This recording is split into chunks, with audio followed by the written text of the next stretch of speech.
Hello, hello! Welcome back. Another weekend or Wednesday live stream. How's everyone doing tonight? Got a lot of people already here. Hope everyone's doing good. We have a fun night tonight. I have a couple laptops up for vote. Actually, let me pull up the vote so you can actually see it, and I can go over those with you. So we do have the actual vote up on Twitch and on YouTube, and you can vote for what laptop you want me to work on. And there's three. It's kind of a mix tonight. So I kind of chose three different types. And here's the polls. Here you go. So we have an Alienware that shorts out the adapter. I guess the customer said they went out of town and then they turned on the laptop, and when they plugged it in, it like popped or something like that. We got the Daryl, good evening. Thank you, Daryl.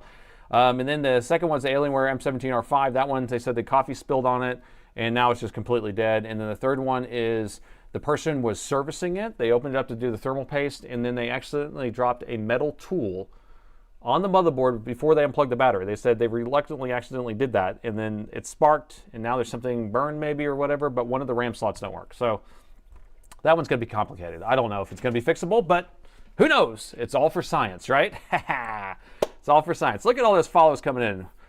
Welcome, welcome, welcome. Oh, I just realized I'm behind on chat here. I just realized that. I'm like, why is this not scrolling? Dave, DIY Dave, how you doing, buddy? Premise, how you doing? Lead Farmers here. Old School's here. I just got visited by Roman. Roman and his dad and his sister and his brother. So it was Roman and Rachel and Robert. And we had a little visit. I gave him the little 11-inch Alienware laptop, gave him a signed toothbrush, or took him a little tour around the warehouse, and that was really neat to have them come by and visit. And now they're driving back home. They actually live in south of Austin, so it's a good long drive, especially in traffic. But yeah, that was nice. But he was happy to get his little Alienware laptop. Now, I got that laptop loaded up with I ended up putting Zorin Lite on it, which is Linux. Did we? Oh no, did Sinan get banned again? No, did we ban him again? Don't ban him. You're kidding me. Let him back in. He's a mod. And so, so on Sunday, if you missed it, we worked on a mini Alienware M11X R2. It's from circa 2012. It's a Alienware laptop that I bought on eBay, and I got it for like 65 bucks. We got it up and running. We upgraded the motherboard to an i5, and it booted up. It boots up to our Linux install that I put on there, but I'm having an issue getting the NVIDIA driver working right because it's a legacy driver, and so apparently it's kind of hard. And so I might have to go to Debian Vanilla. That's kind of what I think is what's going to end up happening, but Roman's going to figure this out. What good deed for Roman. So Roman was stoked. So it was very nice to meet them. And oh, we're at Pluckers. So Roman went to Pluckers, which is right around the block from here. So that's where they went to go eat. Not too far away. Roman, live appearance. I actually put Roman in the driver's seat right here. I had him be able to control the cameras and look at the camera. And I tried to get him to say, I saved another laptop. But he wouldn't do it. So I don't know. Camera shy at this point. So did Sinan really get banned again? That's funny. That's so funny. I don't know. Possibly, yeah. So I tried enabling the I don't even know how to pronounce it, Novia driver. I was playing around with that, and I was like trying different commands. So basically, if I install the proprietary driver, then it won't even actually go, right? Because it doesn't have Optimus, so it doesn't know which driver to work. And then the other one I installed was the one that was part of the kernel, or not the part of the kernel, but whatever, part of the repositories.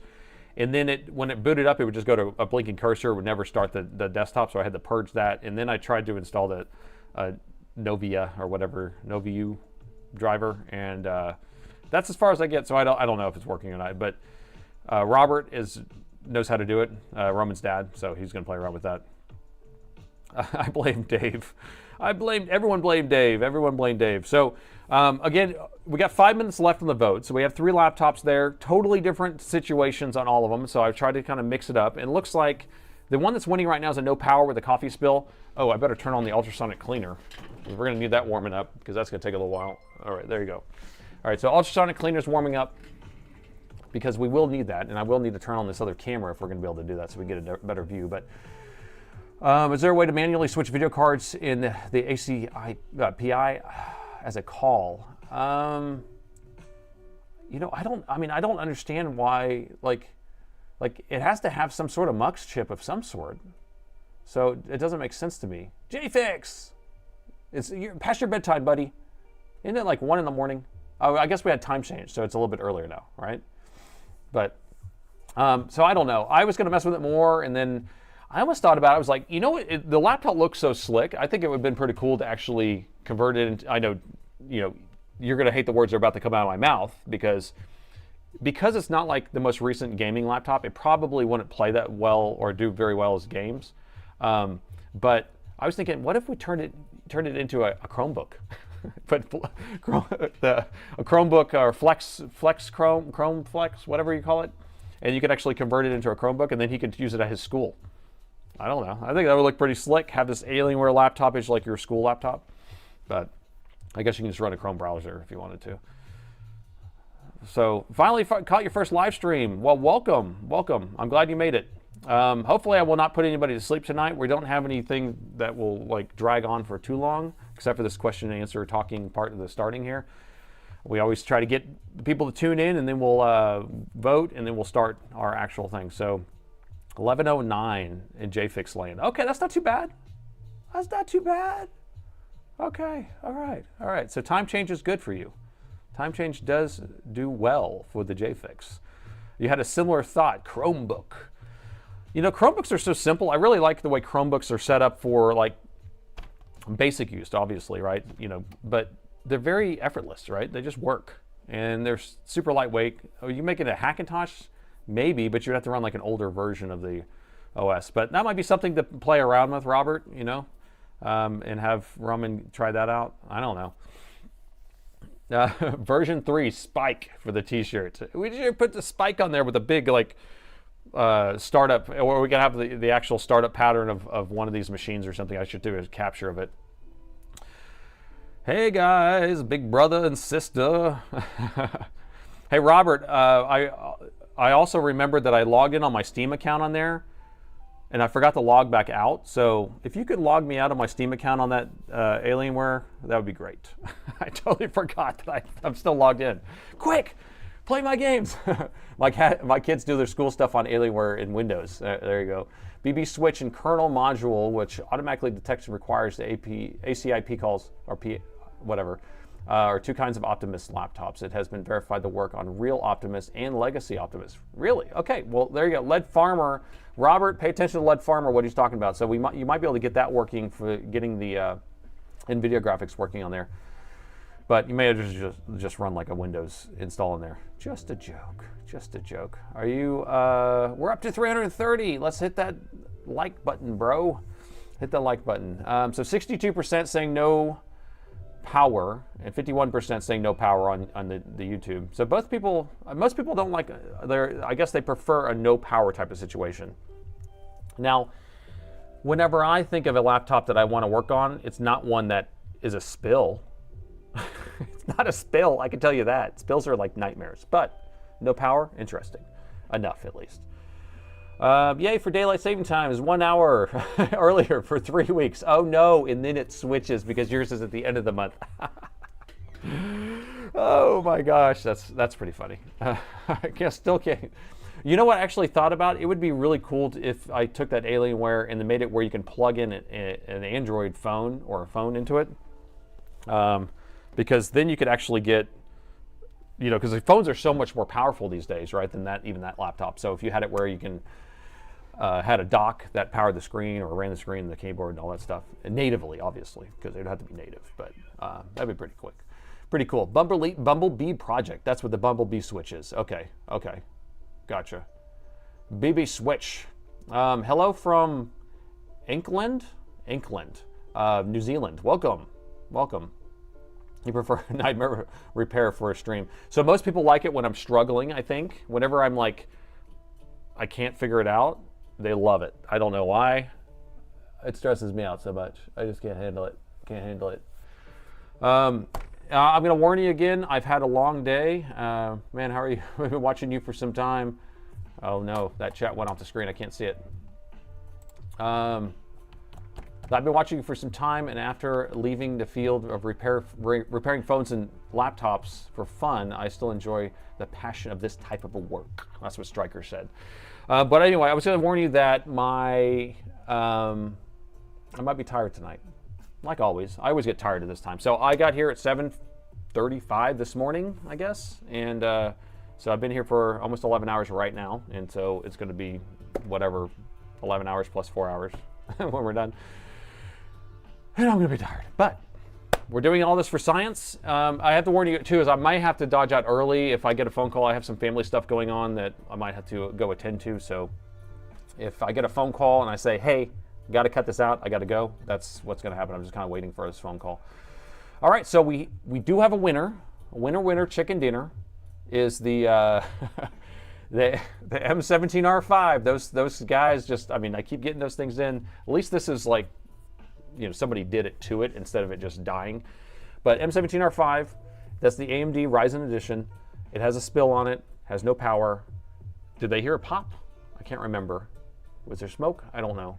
But let's see what the customer's note is, and then we will do our intro. Oh, I forgot to even show off this.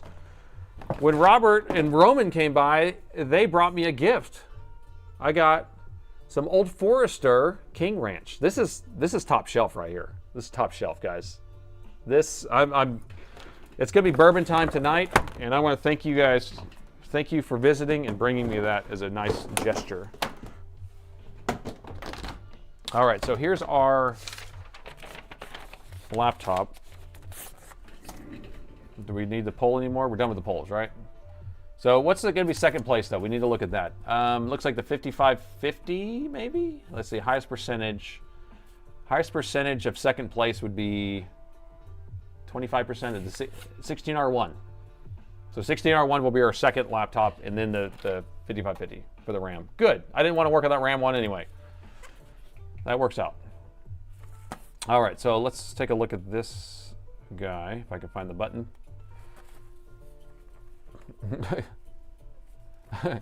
Can the chat collectively order dinner for Nate? That'd be funny. I went and grabbed food right before I came, so I went and I had a couple slices of pizza from Whole Foods. Whole Foods pizza.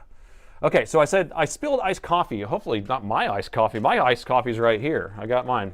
So I spilled iced coffee on my laptop and cleaned it afterwards, but it still won't work, and it has no power. They said not any power, but I say no power. No power.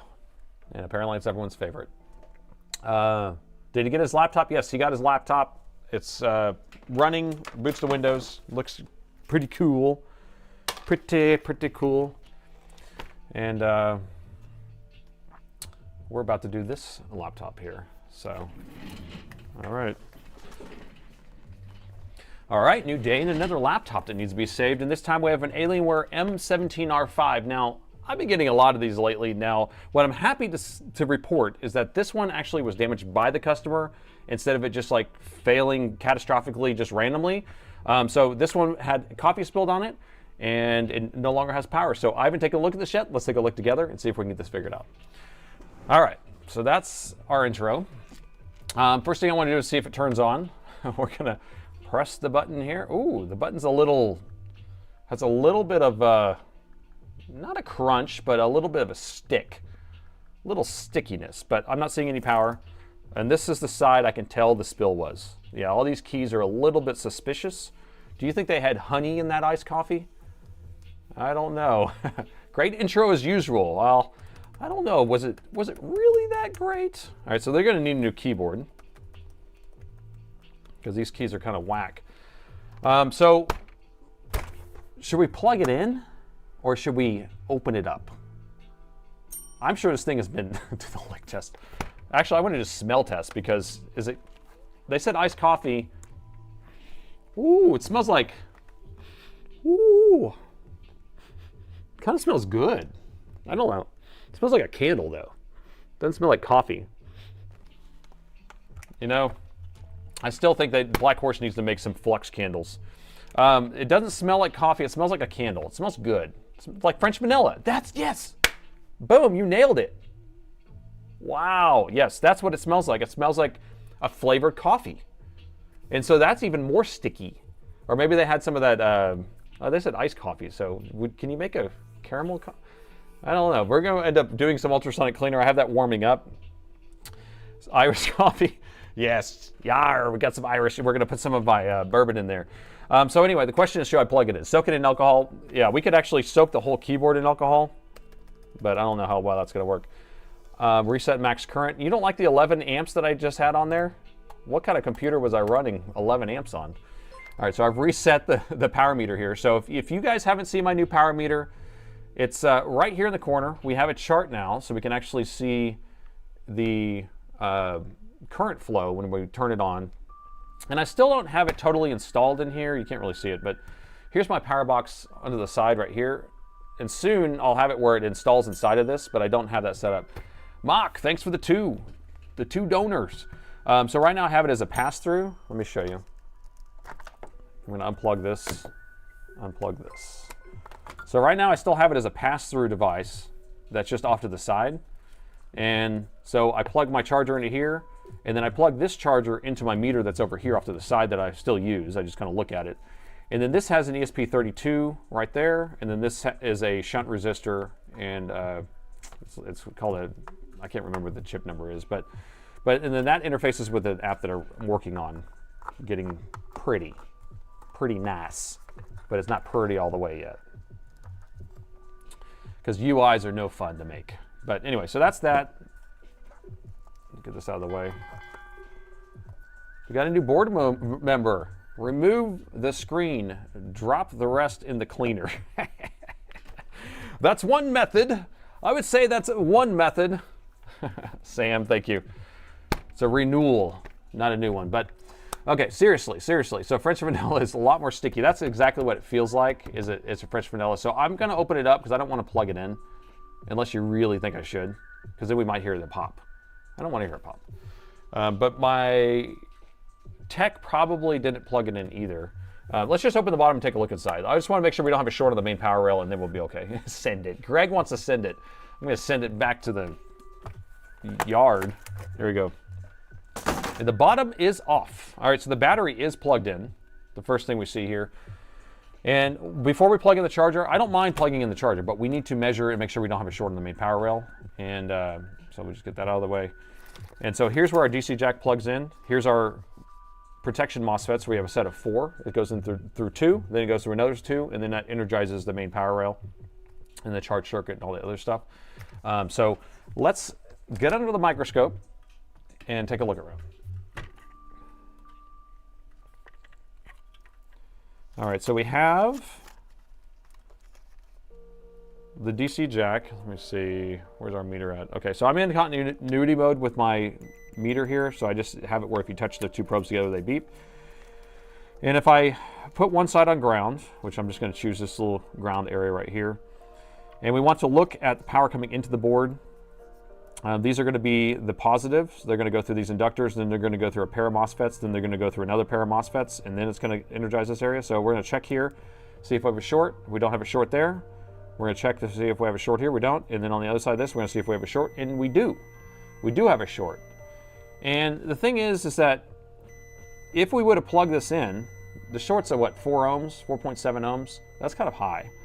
If we would have plugged this in, these MOSFETs will either, well, they should do what they're supposed to do, which is shut off the main power rail. That's what the whole purpose of this is.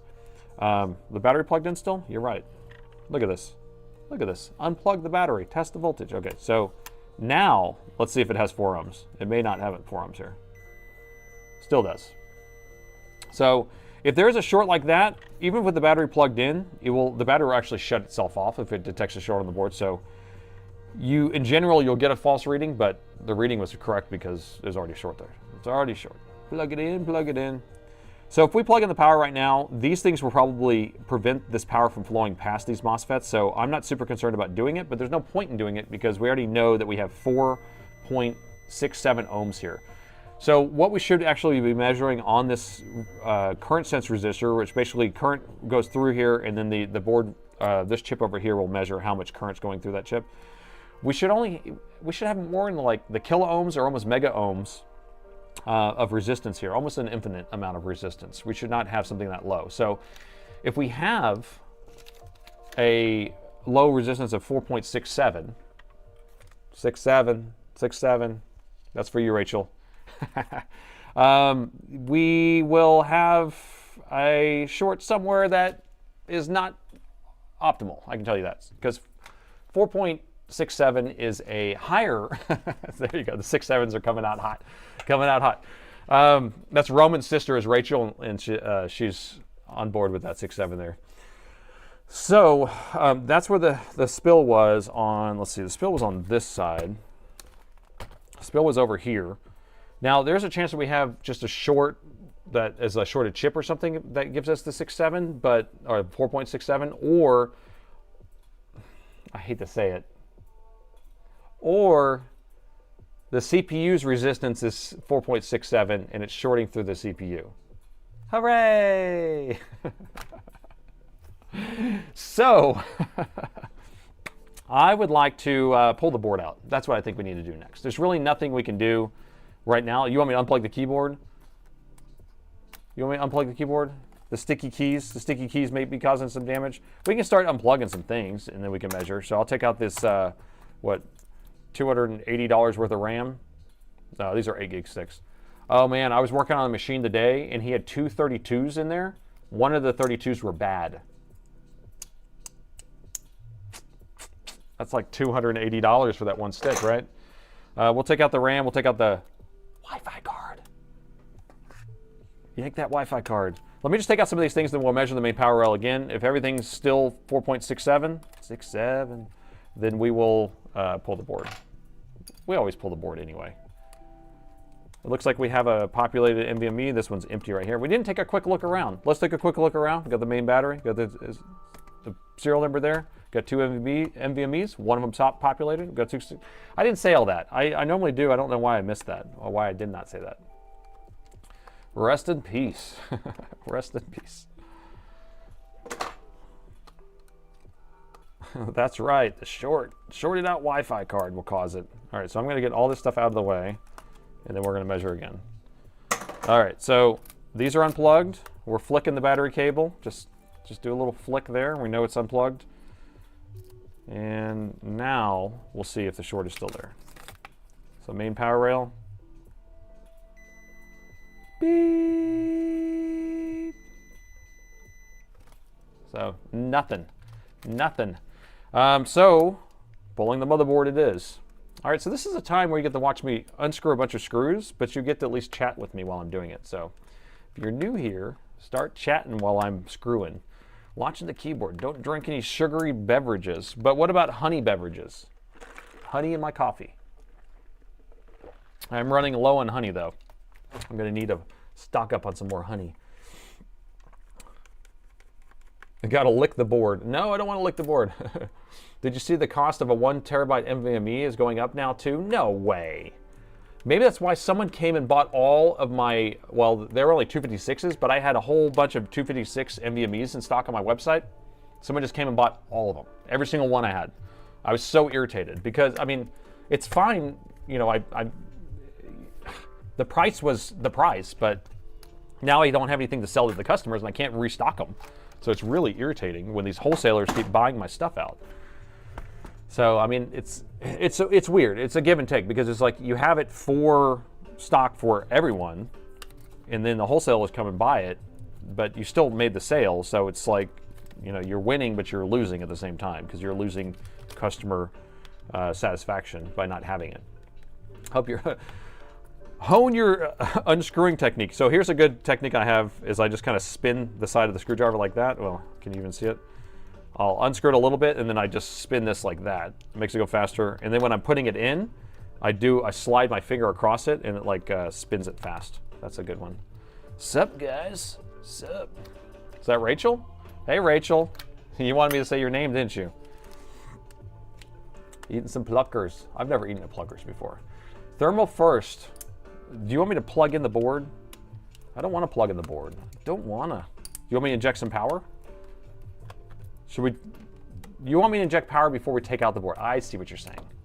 Just bought a 2 terabyte, or two 1 terabyte NVMe's at Walmart a month ago for $110 each. That's a decent price. I think we were used to selling for about $70 is what our price was for a long time, or $80.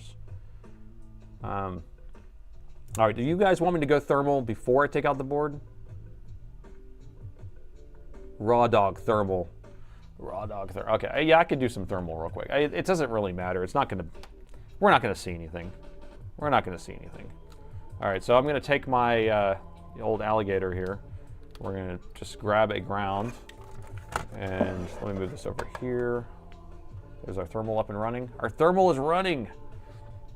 We have to get this to our meter here. All right, so we have 4.67 ohms. So how many volts do you inject at 4.67 ohms? I mean, you know, like you can't, it's hard to do that.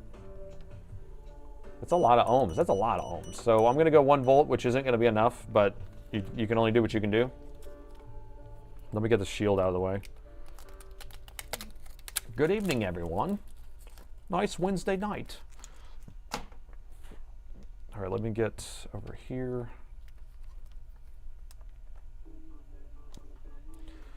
All right, so we're going to put this nice and high above it so you can see it.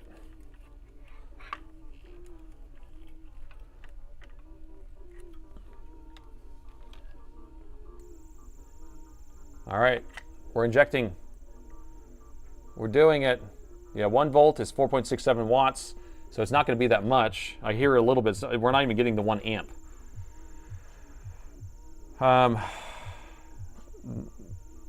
But if this is going through the CPU, I don't want to go any higher. So that's why I want to take the board out.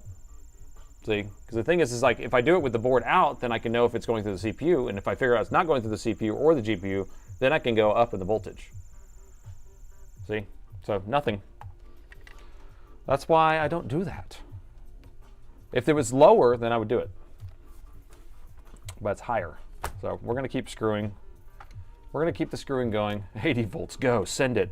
So was anyone on the stream that we were working on a board? What was it? I can't remember what it was. Maybe I was changing out a CPU or something.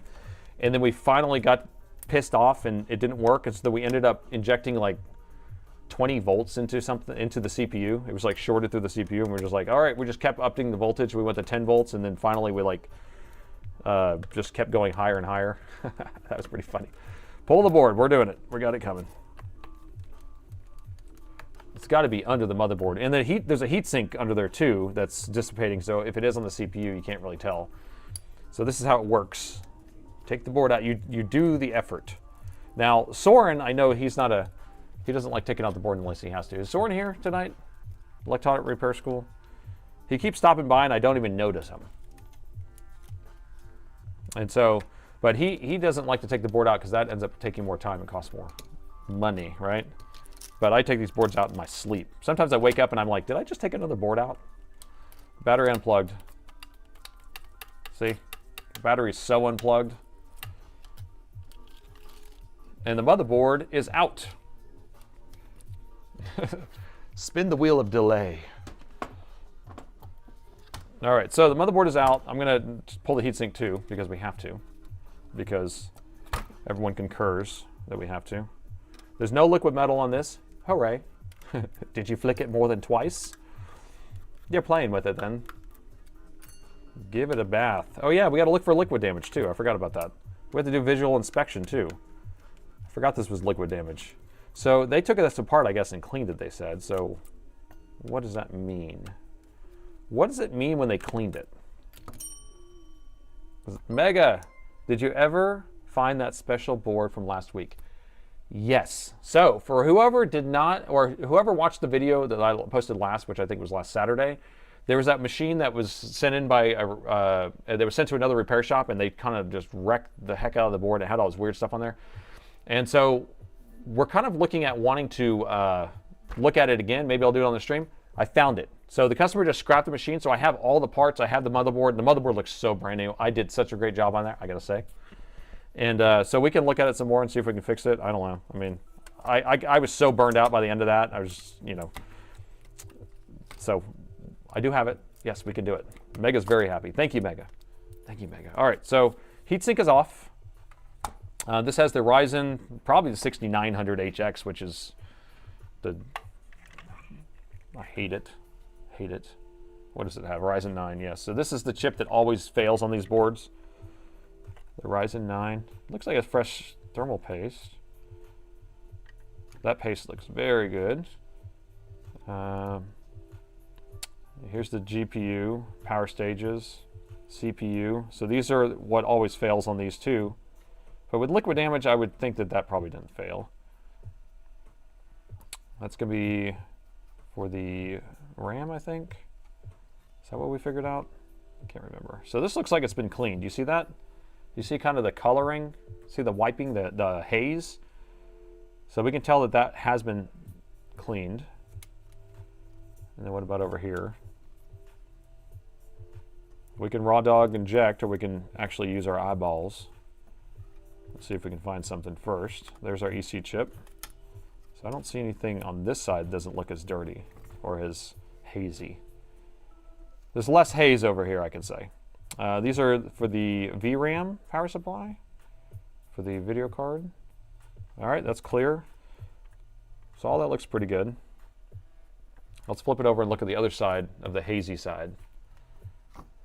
So here's our side that has the spill, I'm assuming. Yeah, look how hazed out that is. And we see a little, ooh, there's some growth on there.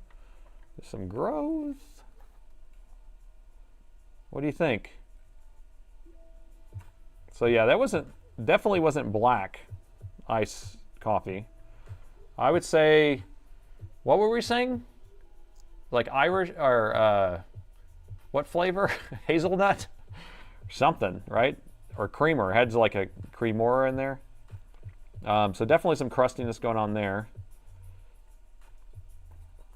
Let's see over here. But yeah, definitely a lot of haze on here. So we'll have to clean all that up. We got some more crusties on this U-gate. Look at that. That's chunky. A little bit chunks. I don't even know. I don't know. French vanilla. French vanilla. Rachel. Rachel knows her coffee, I guess, huh? French vanilla. Could be. Let's see what else we got around here. So all that looks good. Now these are on daughter boards. We can take off the daughter board. This one actually looks hazy too a little bit.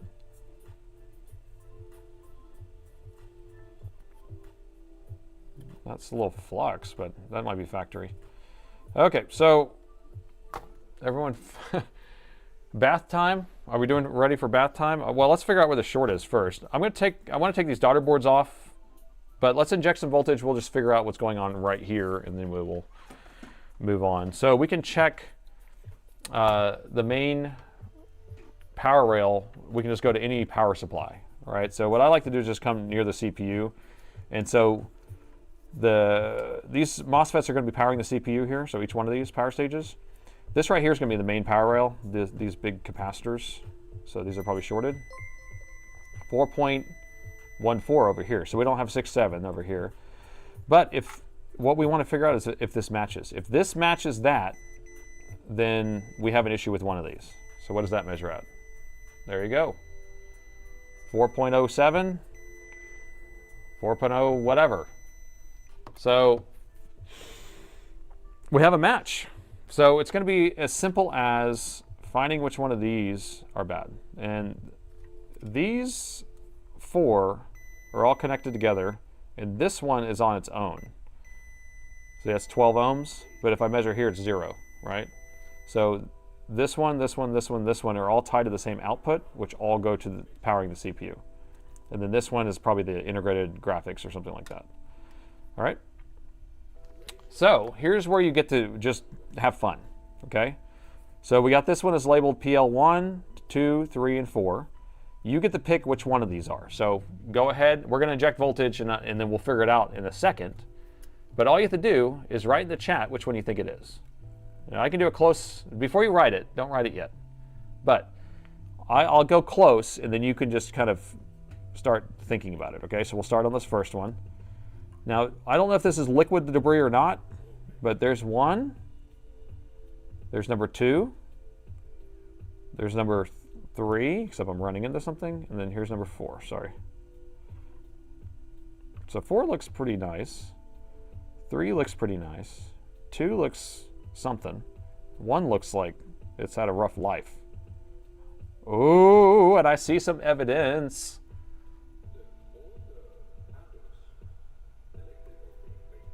Do you see it? Look, I'm going to zoom a little more. I'm going to center it.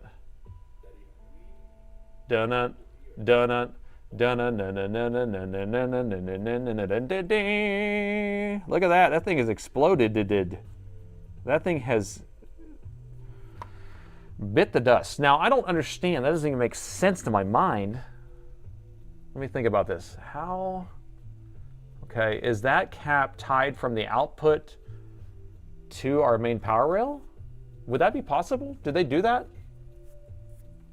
So our no, does it?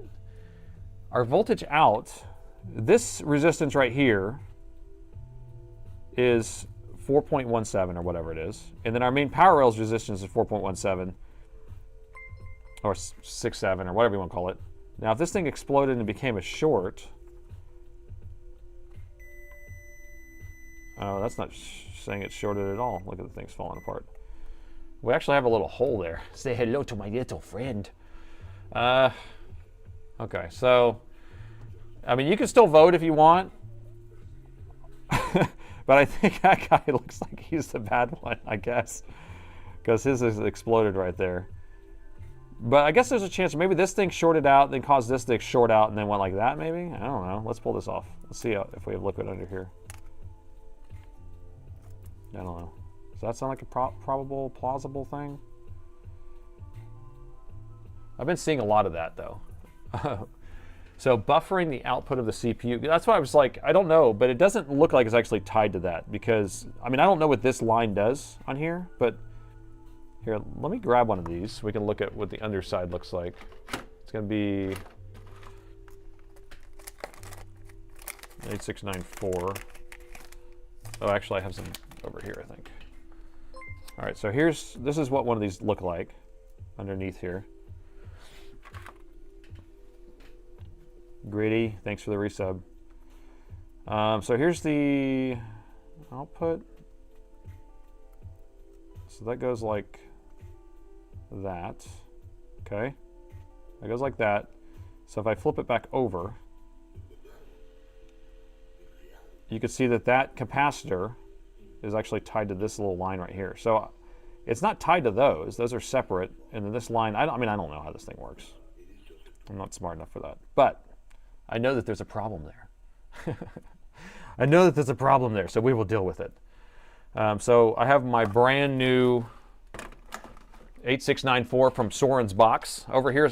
By the way, if you've ever wondered what all these chips are over here, this is Soren's box. If you don't know who Soren is, Electronic Repair School, anytime he needs a chip, he goes and digs through his box of brand new chips, and that's what this is. So anytime I actually go to install something and then it doesn't fix the issue, and I replace it, and it still does exactly the same thing, then I know the chip's good, and then it goes into this pile over here. If it's bad, then it goes into this side. I actually just cleared out all my bad chips. So if you ever see chips on this side, this is all the bad ones, and I have a whole drawer of them. I'm collecting them up to make something out of them, I don't know. But these are all bad chips. So, all right, what do y'all want to do? Inject voltage? Let's do that. We'll just see what gets hot. We have a little bit of hole on that capacitor, so I don't know what that capacitor is going to do. It may just be completely separated. It may have shorted and then caused something else to get damaged. All right, so we are at 1 volt still, and we're going to go thermal. Going thermal. Going thermal. All right, here we go.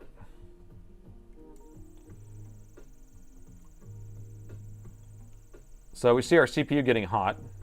So if I went any higher on my voltage, then my CPU would get even hotter, but it would have too many volts. I mean, I think the CPU can go up to like 1.4 volts or something, but who wants to do that? I don't want to do that.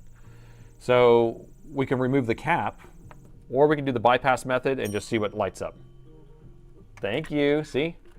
The bypass method that we're doing, because right now, if we're looking at what we're doing is we're injecting voltage here, and then I have my ground probe hooked onto ground, okay? So that means that this voltage that I'm sending in here has to come through this chip, through this inductor, through the CPU, and then connect back to ground in order to make its full path. And this has a certain amount of resistance, and that's why it's heating up.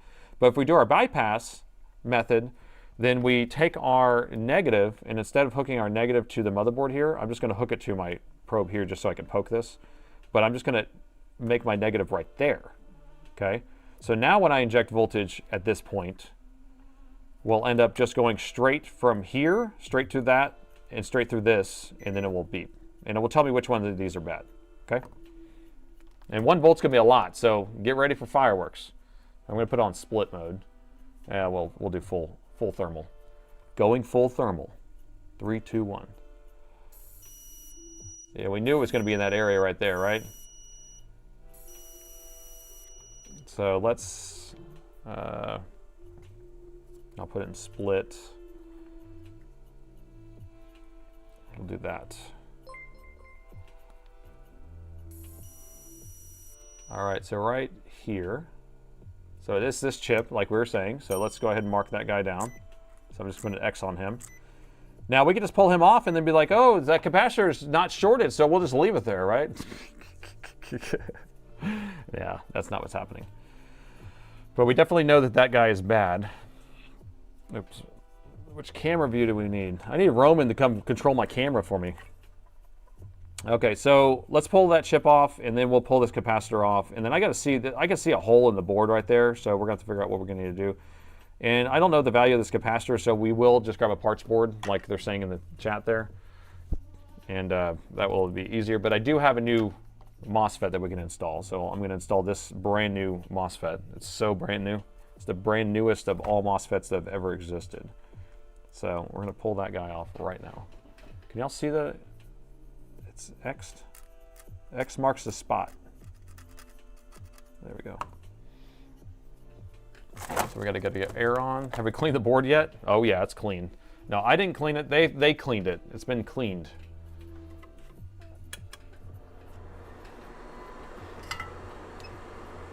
Oh, is the bell not working? I saw a bell earlier. Wes, so the bell didn't work for you?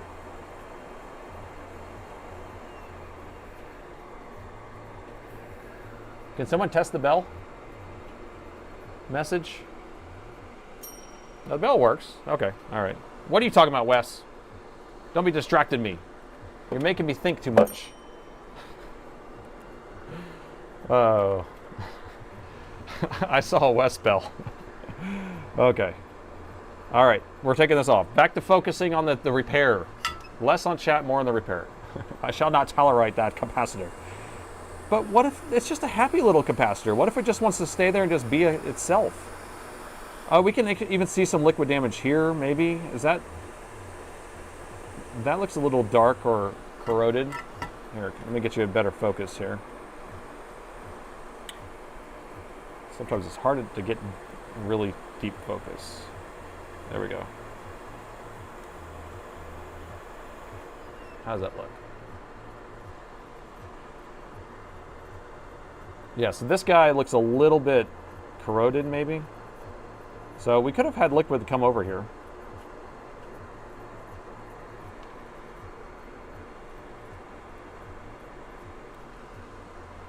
All right, I'll pull this.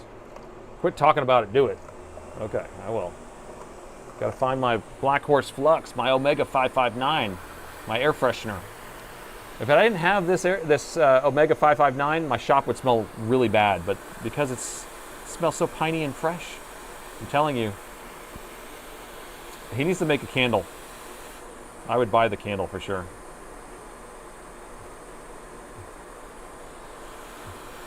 He should have incenses. Should have everything. Body soap. This would actually be a pretty good like Irish Spring body soap.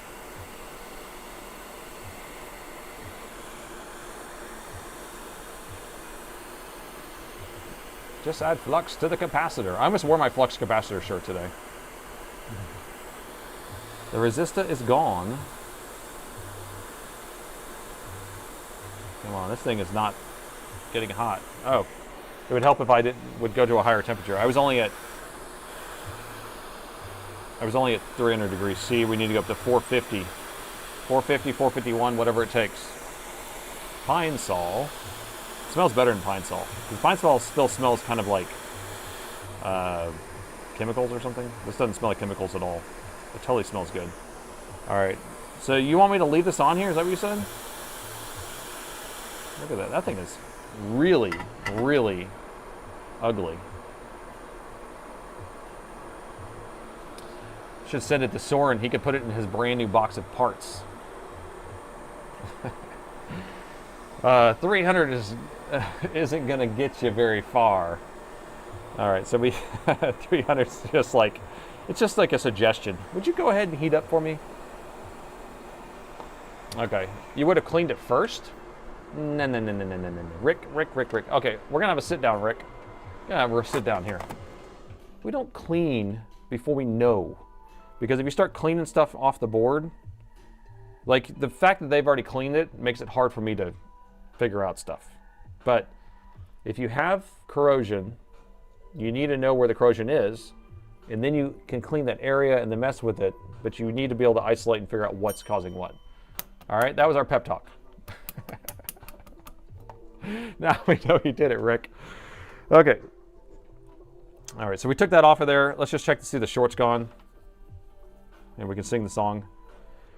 The short is gone. The short is gone. All right, so the short is gone. Will it turn on? Maybe. And so now we can put our brand new MOSFET on there. And then our brand new cap.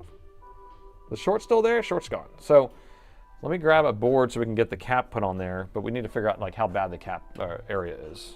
What we get soldered to. Solder. Can't say that. Can't say that word. Yeah, this is gone, dude. That's gone. What are we gonna do about that? There's a big hole there. So this capacitor definitely went thermonuclear. It shorted out, and then probably caused the MOSFET to short out. Concur? Sold her. That's what it is. Sold her. Sold her. I just got to remember that. Sold her. All right, so this is a board layer right there. There's a little bit of something to sold her to. Let me scratch this away. Okay. Yeah, we got it. We got it. We got it. So we're going to just scratch that away like that.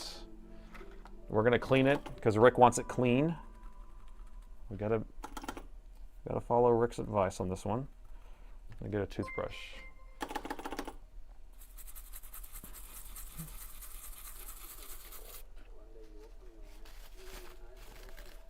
Someone's trafficking? No trafficking. No trafficking. Okay. Oh, look at that. So beautiful. So beautiful. Okay, so we have it now set up where when I put a new capacitor here, we'll be able to solder, sold her in this area somewhere, right? So I'll just put some solder here. I still can't say that. And maybe a little sideways? I don't know. Maybe I'll go a little sideways with it. Move it over here. Something like that. We're good. Those two pads. Two pads. Oh, how did this get all dirty all of a sudden?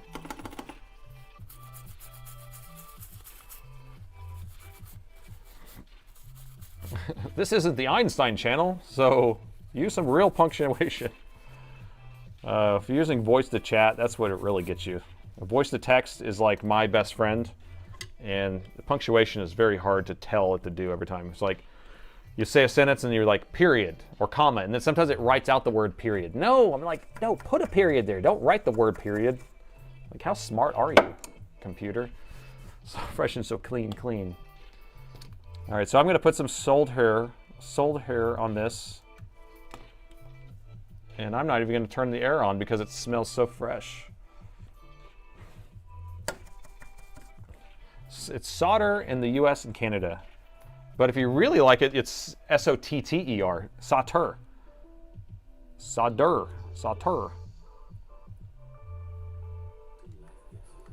tell you what, on Sunday, whenever I have more of an international people here, then I will make sure that I say it with the L.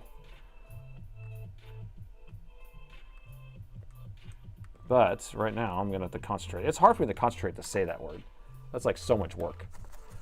Okay, so here's the real quiz. All right, got a quiz for you. Got a quiz. Capacitor first or MOSFET first? Think about it. Think about it. I'll grab the board while we tick-tock on that one. Y'all think, because that's a tricky one. It's not like 50-50 or something like that. It's like, it's pretty definitive what you have to do first.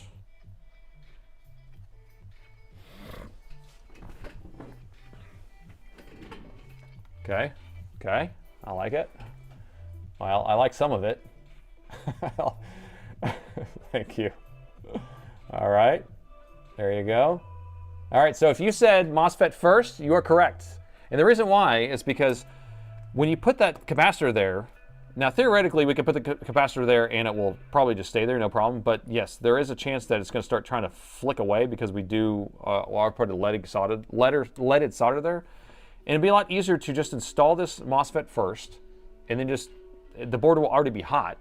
And then you can just go down and just go beep, and just stick that capacitor on there. It'd be so easy. So I changed my answer to MOSFET. So we will do our MOSFET first, and then we will do our cap. Old Cappy. Old Cappy will go second. So here's our brand new 8694 MOSFET. Brand new. And we're going to stick it right yar. I'm just going to get a little bit, just let it dip a little bit. Mega, I work in the industry, industrial motor control stuff. And with the standards that we have, I'm completely amazed boards don't just blow up from such small traces. You nailed it. It's interesting. So if you're doing motor control stuff, you probably have a bunch of windings and big fat like current stuff. And what they end up doing here is they end up having like multiple wires or multiple load traces, right? Because like whenever I'm looking at things like this big track right here, this thing is huge. There's a lot of current coming across here. And then you'll look and you'll see like a pile of vias, like these. Well, I don't even know if those are hooked on there, but you'll see like them pile a bunch of vias together to transfer the current across. And even like a DC jack has like 6 wires instead of having one big fat wire, because they have to kind of make it bend and all that stuff. Thanks for that, Mega. All right, let's go ahead and do this MOSFET time. 67. 867530 MOSFET. So I don't know if you guys know this trick, but do you know whenever you go to like stores, hold on. You've done it, Pluckers. Roman and the kids had a wonderful day. Thanks so much, Roman. We're going home. Appreciate it. Thank you so much, Robert. Thanks for the booze also. And I appreciate, love, you have such a lovely family, and I was so happy to meet everyone. And I hope he enjoys that laptop. All right, so we're gonna get this installed here. All right, so I like to just kind of place it and then let it cool off a little bit, add some more flux to it. All right, so what I was gonna say about, 8675309. Okay, so I don't know if you know this. So I hate signing up at stores for my phone number. You know how they're always just like, put your phone number in, and you can be part of our club or blah, blah, blah, right? And get discounts. You can go to any store or gas station, and type in your area code in 8675309, and there's an account there for you. Try it. I get like 15% off or 15 cents off of gas for that. Or I walk into Walgreens. Sometimes Walgreens is starting to make it a little bit harder, and they'll be like, what zip code is it, or what's your name, are you Bob, or whatever. But a lot of places you can just do it. So if you don't, when they ask you, say, hey, do you have an account with us? You just say, yeah, it's whatever your area code is, and then 8675309. Anyway, give it a try. It's Jenny's number. Just use it, Jenny's number, and you get a discount. That almost sounded like Christopher Walken. This watch, Jenny's number. can't do a Christopher Walking though. It's hard. Anyway, I would love to know you report back on that. Where do you get those big sheets of PTM 7950? So I order those from actually lttstore.com, which is Linus Tech Tips. Can't even say it. We can do Mike Jones's number. 281-330-8004. Should be 8008. So yeah, I ordered the sheets of the PTM from Linus Tech Tips, which is LTT store, and he's actually in Canada, so it takes forever to get it. So I would order it in advance, and because it takes a long time. Anyway. No, this is Patrick. My first love was Jenny. Was it really? All right, now we got to do capacitor time. So we're going to do our best on getting it to kind of sit on there. There's not really that much solder there, but we're going to grab it. Where's my thing on? It works every time. Jenny. Mike Jones. I remember Mike Jones. It's so funny. Like, what year is this? All right, so here's our same setup because I have the exact donor board. So we're going to take that happy little cappy. Just a happy little cappy. Order the large sheets. I mean, I sell the smaller kind of personal size sheets on my website, but it's the Thermal Grizzly. I don't have the Honeywell because I haven't been able to get a contract with them. But I have Thermal Grizzly, which is pretty decent stuff, but not the big giant sheet. So if you're doing like a computer store type of situation, you'll want the big giant sheet for sure. But I have to tell you, I'm gonna have to start charging for it because it costs about $140 with shipping and everything, and the amount of PTM I go through is just nuts. It's mind-boggling, I tell you. Is that too feng shui for your liking? I'm going to have to add a little bit of solder on this one edge, though.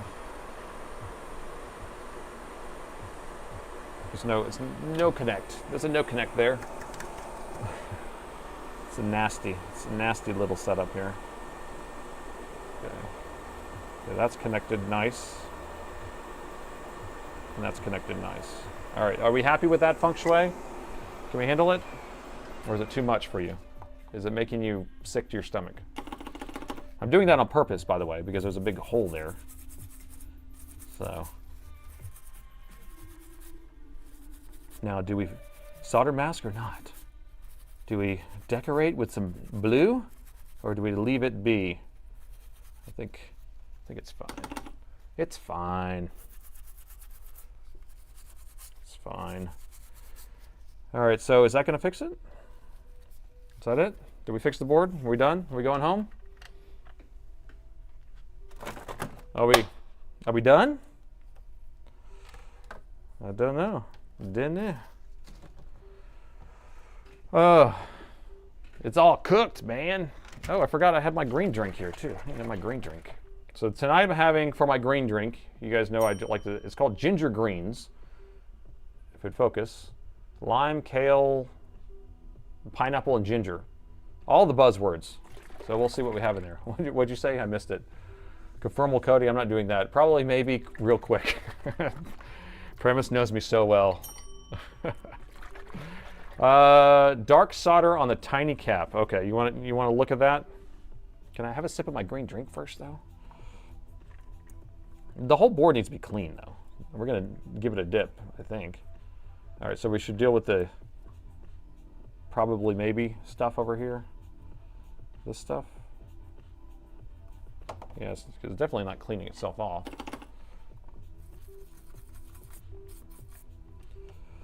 And that just is evidence of a crime. Is this the first board? It's the first one. Yes. The Spillathon, Spillarina. Ooh. Ginger greens, kale, spinach, pineapple, and ginger. It's pretty good. Okay. I like it. I like ginger. And like that flavor's good. Ginger beer, ginger ale, all the gingers. Okay, you really want me to measure it? You really want me to measure it? Let's do it. All right, so the main power rail is these right here. Take a measurement. And no short. We're short free. Oh, reach out to LTT and have them sponsor you. That's pretty funny. And this one's sponsored by LTTstore.com. Yeah. That would be funny. Oh, look, this stuff's just coming right off of here. Hey, Clinton, thank you for that donation. The solder should be fine. All right, this whole thing looks so dirty. Look at all this. Look at all this rubbish. Looks like sand all over the board. It really just looks like someone was wiping this off, but they had like their rag was just kind of wiping everywhere. So here's what I want to do. Well, I don't know. This is a democracy. We'll see what we want to do. Okay? I think the board's fixed because I've done this so many times. But clean the board. That's what I think. I think we should give it a dip. We'll do ultrasonic cleaner. It doesn't take very long. Two minutes per side, and then we will dry it off, and then we will assemble. Right? Or do you want me to power on and test right now and see if it sparks? I think it will power on right now, but you know, we have this area over here that we have to clean the chunks out of. The soup, it looks like soup. That's actually what it looks like. Right? What is this stuff? What do you call that flavor right there? French vanilla. This is Chunky Monkey. Looks very booger-esque. Very boogery. This stuff here. Ooh. It's like caramelized.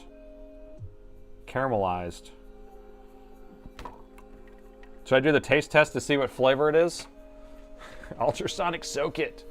Alien Jacuzzi. Ooh, that's what I should, yeah. That's what my ultrasonic cleaner should be actually named, like a jacuzzi, a sauna, a soak. So get these chunks out here. Okay, good. All right. I think we should clean it first, and then we'll test it, just to be safe. So the machine is hot, has fresh water in it, or fresh enough water. So I don't put fresh water in every single time. Oh my gosh, this is like chunky.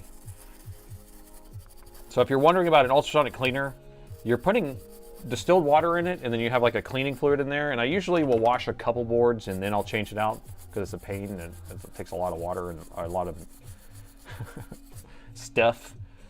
So I think I've only cleaned one board in there.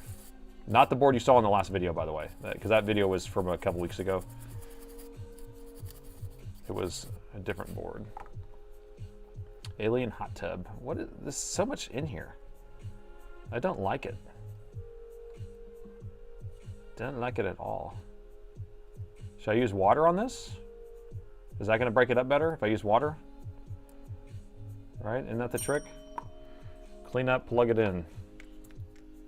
Clean up and plug it in. Ultrasonic test first. So we have a vote here. So we want to figure out if we're going to clean it first in the ultrasonic bath, or if we're going to just do this kind of light cleaning and then turn it on. Soren says spray water on sticky stuff. So let's do that. So I have my distilled water and a spray bottle right here. Distilled water. He likes to use bubbly water, but I don't have any bubbly water. I'm not packing bubbly water today. The ultra bath. The bath is ultra. Let's see. I have a chat window here, and apparently it's not updating. There we go. All right, we got 2 minutes left of the vote. I'm just going to keep cleaning this while we're voting here. Poke it with a toothbrush, not circular. So, oh, you're talking about like that. Okay. Yeah, good point. Just go down with it. Get in those holes. Get in the holes. That's a good point. All right, let's see what it's doing now. Yeah. Yeah. Looks like it's getting better. I'm going to heat it up a little bit. We'll do like 200 degrees C.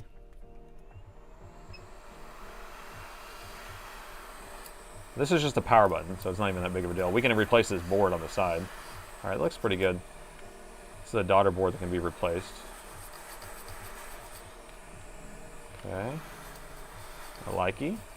That's good. That was really the only spot, right? Besides around the CPU, we saw something. So we saw all this horror show. What about under here? Chesty, subscribe for 5 months. Thank you so much.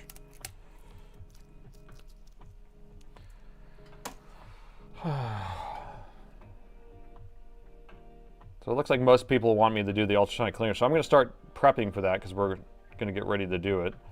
And the prep for it, we have to take all these stickers off. So here's what I want you to do. This is your job. Okay? Actually, we can do a screenshot of it, but you see where all these stickers are? That's where they need to go. And I always forget where they go when I take them off. This one doesn't even seem like it's in the right spot, so it's going to go right here. This one doesn't, I don't think it goes here. Huh. It doesn't even look like it's in the right spot. Because there's like a line usually. Let's see, does my test board have it? I think this one goes here, maybe. Maybe? Probably, maybe? Second cycle, 3-minute cycle. I don't know, I've never done a 3-minute before. I usually, like if it's really bad, I'll do 2 minutes this way, 2 minutes this way, then I'll flip the board over and do 2 minutes that way, 2 minutes that way. So I'll do a total of 8 minutes, but 2 minutes on each side and just kind of rotating it straight into the alien tub. All right, let me get my other camera set up so we can actually face that direction and look at it. Turn that camera on.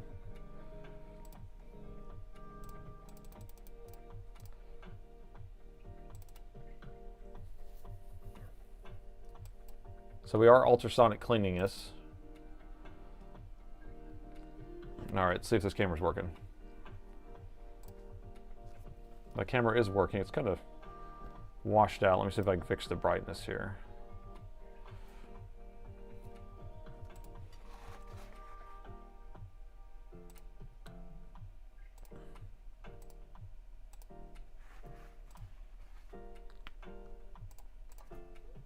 All right, there you go. Okay, so we have that camera, so now I can actually point it at the ultrasonic cleaner. Let me get that set up.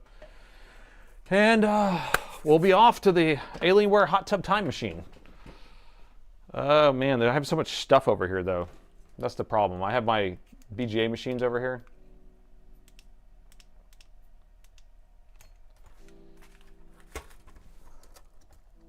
Let me see if I can get this BGA, this exhaust fan out of the way.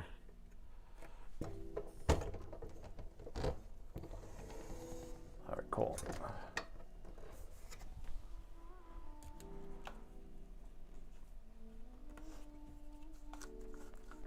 Just adjusting cameras. Oh, gosh. Wonder if I can get it so you can see right down in it. Oh, that'd be nice if you can see inside of it.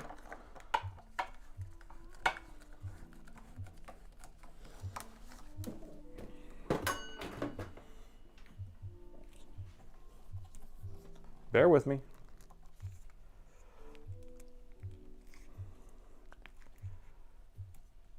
All right, let's see what that looks like. Kind of okay. I might be able to see okay with that.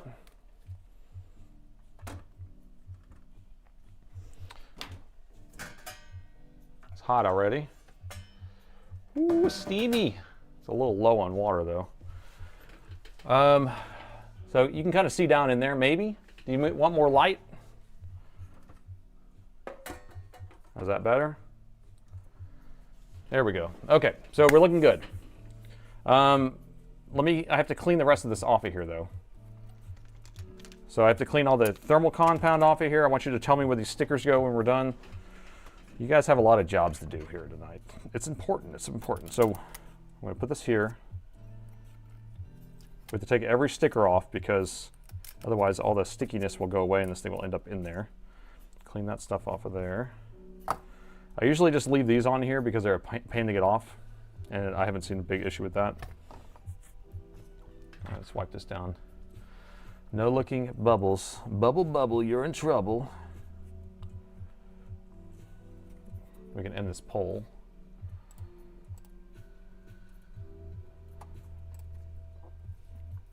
Phone home, Elliot. What movie is that from, I wonder? I've never heard that reference before. You know, my kids, I've never shown that movie to my kids. I feel like a bad parent. But I haven't watched, we're talking about E.T., by the way. I haven't watched that movie since, I mean, I feel like it was in the 80s when I watched it. That's how long ago it's been, so. I don't know, maybe I'm the one that's neglected. Coffee with sugar and milk, I assume. But it was a iced coffee. I guess people put milk in their iced coffee, huh? I just don't do that. I'm a black with honey. Like black honey. Bubblegum. Love a rainy night. Yes, it's been raining all day long last night, and then this morning we had, I don't know how many inches, but a lot. I would say a plethora of rain. Would you say a plethora? Oh yeah, oh yeah. All right, so we're gonna get this cleaned off as much as we can. Now, if we leave a bunch of heatsink compound on here, it's a really yucky thing inside the ultrasonic cleaner. Plus, you don't want anything going underneath the chips. So we're just gonna get 95% off of here. Okay, brand new, looks nice. Okay. There it is before it's going in. So I want you to look at it. It looks pretty clean already, but when it comes out, you're going to see like how much better it looks. Now you can see how opaque this is too. That's where there was a spill, or maybe this edge. It looks a little bit kind of washed out. All right, we'll switch to the other camera. That one. So which camera? That one. That camera. And then I need a zip tie. I can get this thing open here. So I always hook a zip tie onto it while I lower it in there. If I can find my zip ties. They're in one of these drawers.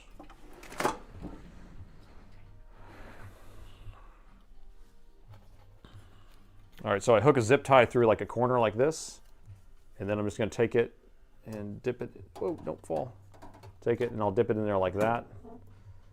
And it looks like the board is not getting totally covered, totally submerged. I don't know if you can tell. Maybe if I lean it this way, you'll see. If I lean it this way, you see how it's not even all the way submerged. So we're gonna have to do a flip anyway. So we're gonna do looks like 2, 2, 2, and 2. So we'll put it like that. Just hang this out the edge. And then this one has cycling. So we'll actually cycle up with frequencies and down. And we need a 2-minute timer. And let's see if I can get a 2-minute timer going. Last time we were just like, has it been 2 minutes yet? See if I can just set it on my phone so we can see it. Okay. All right, there we go.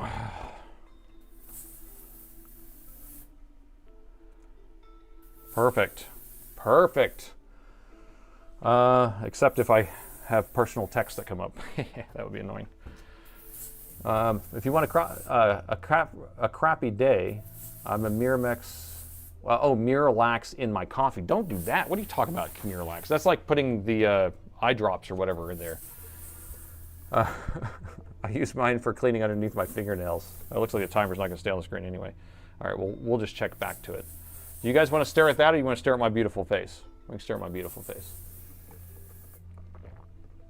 You just saw old school movies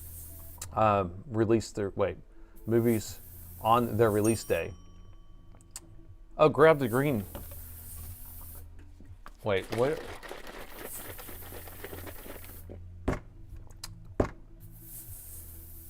You broke a collarbone on a bicycle crash. That's horrible. Green screen grab replacement sent. What? What are you talking about, dude? What is Premise sending me? Oh, thank you. Perfect. So Premise sent me a screen grab of our motherboard, so now we know what it looks like. So we know where all the stickers are going to be and everything. Thank you, Premise. Screen grab. Okay, cool. All right. Our time, we got 20 seconds. 20 seconds. The count is too slow.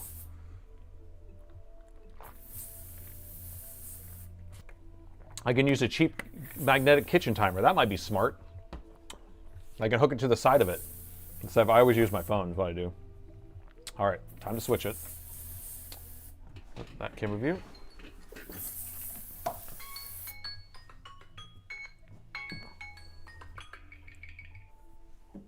All right, so we're just gonna rotate this over to the other side, like so. It's not too dirty. You would see a lot of dirt coming off in there. We'll start this up again. Uh-oh, wrong mode. All right, you want it to cycle up in frequencies. Now, if it only stays at one frequency, it doesn't work as well. Okay. Ask Northridge Fix, NF. Look how dirty my table is already. I need to upgrade my Core 2 Duo Dell. Yeah, you do. That's hard. You can't do much with a Core 2 Duo at this point. Old movies like E.T. are great. What did the keyboard look like? Oh, the keyboard looks okay. It just kind of has a stickiness to it. Mega, are you gonna make that G-Fix a week so ago shirt? Wait. Megan, you make my brain hurt with all that shorthand there. Are you gonna make that GFXFRM? It seems like you have some keys missing on your keyboard. A week so ago. Someone help me with that. Graphics, okay. Oh, my brain was hurting. I need a translator for Megan's messages. Okay, graphics from a week ago. Oh, the picture. Right. Yeah, I probably will. Yeah. I think I probably will. I make so many shirts and nobody buys shirts, by the way. Just like, I don't know, I sell like a few shirts a month. And so I don't want to spend too much time sitting there making shirts. But I think it would be fun to have, Crazy Nate's factory. All right, so let's stop this thing. Stop. Okay, now we're going to flip it because the board's kind of hanging out here. I'm going to have to move it to the other side. So we're going to flip it this way. Ooh, it's hot. Ooh, my hands are hurting. This is hot. I have it at 60 degrees C. I have no place to put the zip tie on this side, so I'm just going to grab it with my raw hands. I'm going to have to raw dog it with my hands.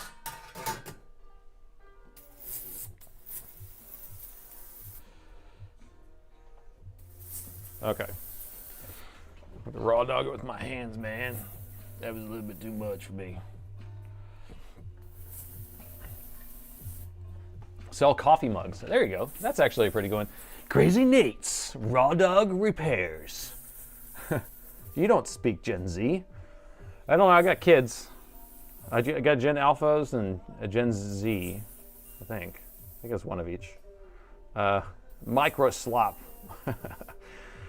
My keyboard is doing that too. So anyway, yeah, the keyboard is sticky on the edges, on that one edge, so I don't know. Crazy Nate's Laptop Resurrection. Oh! Have hot pink shirts. Oh, with the sleeves cut out too, like muscle shirts. But like regular shirts, maybe I should order them, cut out the sleeves, and then send them off to people. You just think you're getting it with the sleeves on it, but you don't get a sleeve. Crazy Nate's Dell Den. You guys are crazy. Crazy Nate just saw raw dogging it again. I'm raw dogging it. I'm using a map sensor cleaner on my keyboard. Huh, how would you do that? Crazy Nate's better than better laptop repair. Such brute force. Just reach in for the board. I'm just going in with my bare hands. Now I should have gloves on because there's some sort of chemical, right? And I'm sitting here touching my face. I always do this. I'm like, I'm just gonna like have a conversation with my face because I talk with my hands too much. What did I miss so far? You missed so much, Andre. We've had so much fun so far. We have a liquid damage laptop that we are, it was a no power. We found 4 ohms short on the main power rail, and it was a shorted MOSFET, and then we found a capacitor right next to it, so we replaced the capacitor, replaced the MOSFET. It was a coffee spill, so we're cleaning the board, and then now we have it running it through the ultrasonic cleaner on the ultrasonic cleaner cam. Ultrasonic cleaner cam right there. Remove only one sleeve. Oh, that's even better. That's even better.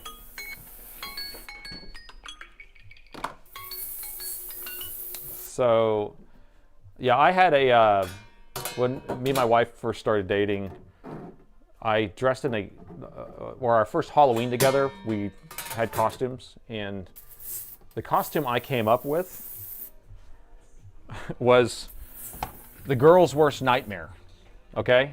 So I dressed in an outfit where I had like cut-off sweatpants. They were like red, faded, cut-off sweatpants. And I had a fanny pack, and then I had a bright fluorescent green shirt that said Piranhas in the Pool, and I cut the sleeves out. And then I had grown out long hair, but then I shaved it into a mullet, which mullets are popular now, but so this was like in early 2000s. But I had to cut a mullet, and I had just a little thin mustache, which is popular now also.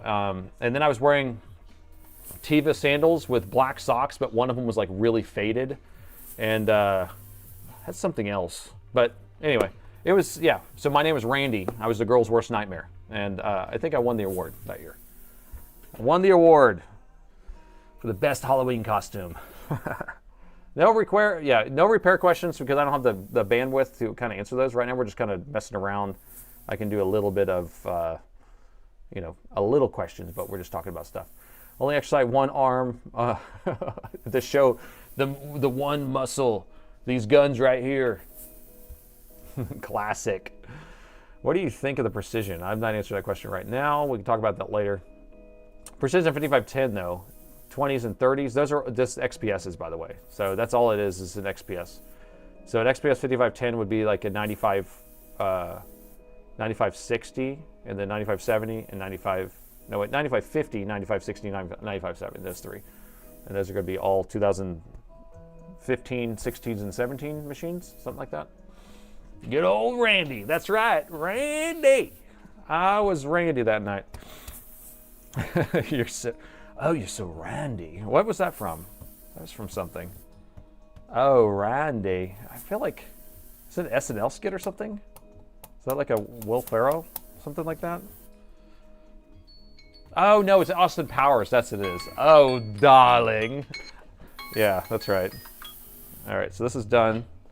We've hit all angles. Oh, you guys want to see it come out? Sure. All that work for nothing. You don't even get to see it come out. All right. Raw dogging it in. Oh, it's so hot. It's spicy. It's spicy. All right, so we got it off of here. Ooh, it's coming out. Look at all the steam.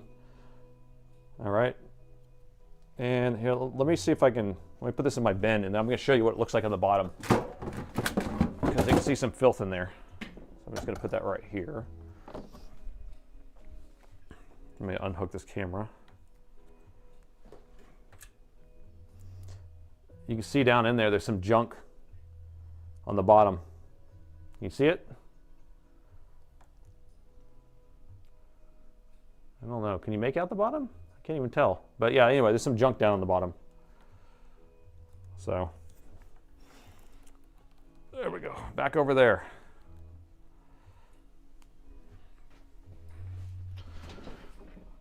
All right. And we're back. Welcome back. So we have it in a big rubber tub here. This is how we're going to clean it.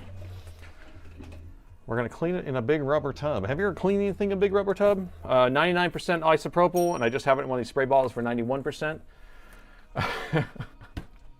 Change the bath water, Nate. Yes, I will change it for the next time because that was so dirty. The bubble bath. All right, so right now this thing has been soaked in the ultrasonic cleaner, so that has distilled water and with the cleaner. So what we need to do is we need to displace all of that water. Atari's back. Silky Randy. Alien tub, hot tub, and spa. That's what I need to put as a big sticker on there that says that exact thing. Thanks, Atari. So we need to displace all of this water that's on here, and I'm just going to soak it with this 99% alcohol. 99.9%. And I really want to get it underneath the CPU and GPU and under the VRAM and all that stuff. So I'm just going to soak it down in here. Now you could sit here and fill this whole thing up. That's how I used to do it, and just like really soak it in here. But my new routine is I just kind of spray it like this. And then I go over to my Metrovac, which is that air blower, and I blow all of it down through here, and then I soak it again, and then I blow it again. And that way I can get underneath the chips and get it all off of here pretty quickly. So let me do that. What happens to the spray can of alcohol? I still have this. So the spray can of alcohol I use right here, but this is what I only use whenever I'm going to just force stuff underneath one chip. But this one I'm like running it underneath it. So I'm kind of putting it at an angle and running it down. But let me blow this off now.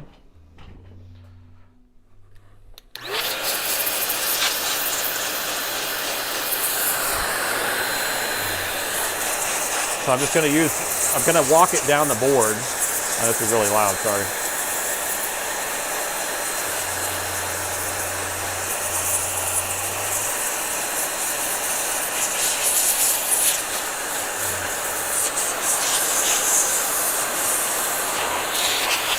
I got to flip it over and get to the other side now.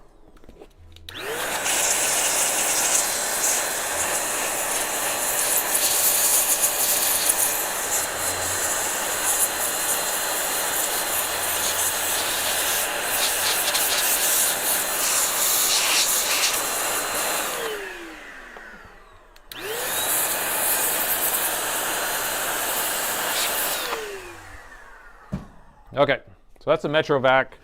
I think it's pretty cool. You can even see some debris in here, just a little bit. But it already looks really nice. Now, it already looked pretty nice before, but I don't know if we can see the reflections. It's a little different, but I'm going to soak it one more time, and then we'll blow it off one more time. That way we'll make sure we do it correctly. So yeah, I'm kind of blowing like this and kind of trying to push everything down off of there. And then we're going to do it again, and then we'll do it twice, right? So we'll soak it one more time.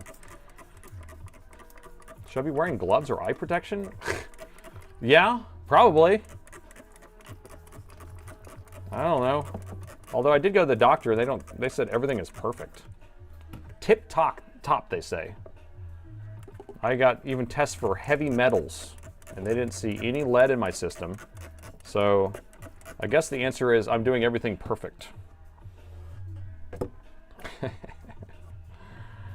Use your exhaust fan. I am huffing a lot of alcohol right now. I don't know if I'm allowed to do that or not.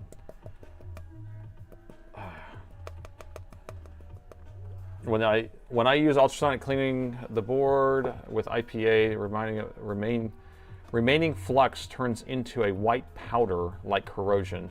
Yeah, I mean, you'll see something on here after that, and you could tell that there's some sort of weird, like, almost like a chemical reaction. But we'll see what shows up here in a second.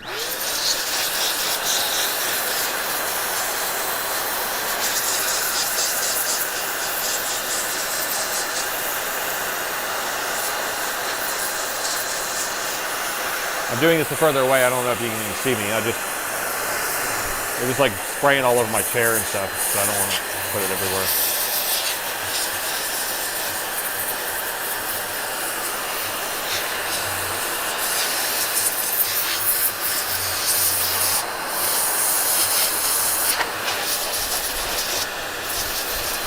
Almost there. That's one side done.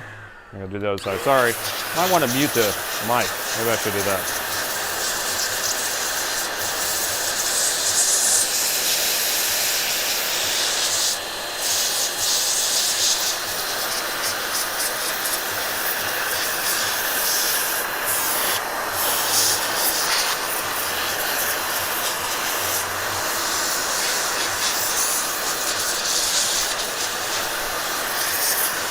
Okay. All right, so the very last thing we do, so that's done. Let me put this away.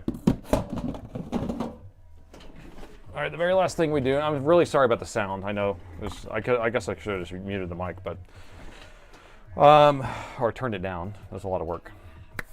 You could just hold the mic closer.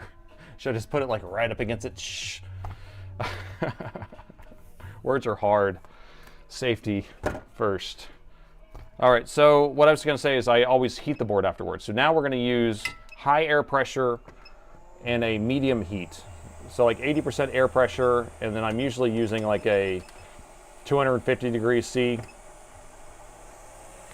And then we're going to try to hit around the CPU and GPU. So we're not trying to melt anything, we're just trying to make sure that we blow out any residual somethings that are underneath these chips here. So sometimes you'll see stuff come out, but you don't want a lot of high heat. 250 C. Doesn't mean we're heating the board to 250, it just means that we're blowing. Sound wasn't too loud, good. I'm glad to hear. Maybe it's this fancy microphone. Sure to pay a lot of money for my microphones here. Because audio is important. Some people don't know that. Sound is very important. Especially if you want to hear all of my voices and impressions.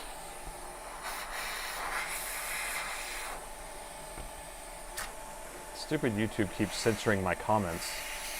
Are you sure it's not my mods? Santa, what are you trying to say? Something about a Wi-Fi card, I bet? I bet they've gotten privy to that.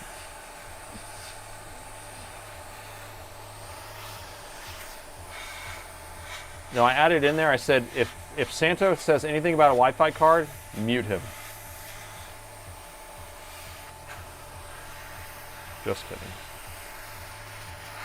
All right, brand new. Brand new. Yeah, pretty good. Wait, Borat. I can't do a Borat. Let me think. How does Borat go? What does he say? I don't know if I've ever seen a Borat movie. All right, so these go here. I know that. So the last one we just figured out, I think it just goes somewhere over here. Like that. I think it's what we decided. Concur. All right, let's look at this area right here because that was the area that looked really funky. Funky, funky, funky. Save all the questions in chat. Oh, all right, so here's our beautiful feng shui cap. So that looks beautiful. We did good there. And look how clean this looks. This looks pretty nice. Pretty nice. Oh, that's a whatever you call it, saying. Pretty nice. That thing's beautiful. Beautiful. Got some scratches here or something. Nope, just some residue. What about our Borat? Thank you. Borat. Very nice. All right, yeah, look how clean that looks now. Looks regulation to me. Looks like we're ready to rock and roll. All right, did we figure out if this is going to work or not? Does anyone want to vote on that? So I'm going to temporarily install this, and then we're going to check it. So we replaced that MOSFET on the GPU, or CPU, excuse me, to resolve the short, and also replaced a blown capacitor, and we cleaned the board in the ultrasonic cleaner, and it looks brand new, and it may or may not work. It could just be a bad CPU after this, for all I know. But we will see. The odds are, I think, are actually pretty high, thinking about it now, that we may have a blown CPU. Did you check the CPU resistance?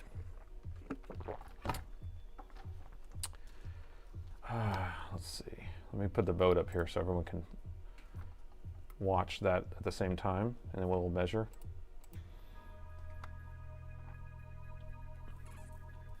This is your time to vote, people. All right, CPU resistance is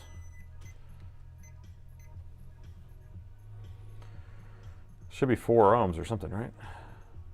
Oh, 2.74. It's even lower. Okay. What does that mean? What does that mean? And then the main power rail, 0. 3 volt, good. 5 volt, ooh. What does that say? That's kilo ohms, so we're okay with that. What about this one? That's kilo ohms, so we're okay. And then here's the 1.8. 1.8's in the kilo ohms, we're good. So, can I change my vote? What are we changing? What do you want to change it to? We got 80%. It's an 80-20 right now. Twitchers, you got 110 people on Twitch, but we only have like 15 votes. It's right at the top, right there. Or let's see, it would be right here, I think. This side? So, yeah, there you go, on that side. And so CPU was 2.3 ohms, and before it was 4.67. So now it's 3. Maybe it's just warm. I had it warm, so maybe it's just changing with resistance. Tessa's doing a little lurk, and I have a lurk emote now, if you want to use the emote. We're ready to send it. Yeah, it's cooling now, because I'd had that hot air on it. All right, so let's put a brand new heatsink on there. There's already some heatsink compound on here. I'm just going to put a little dab in the middle to add to it.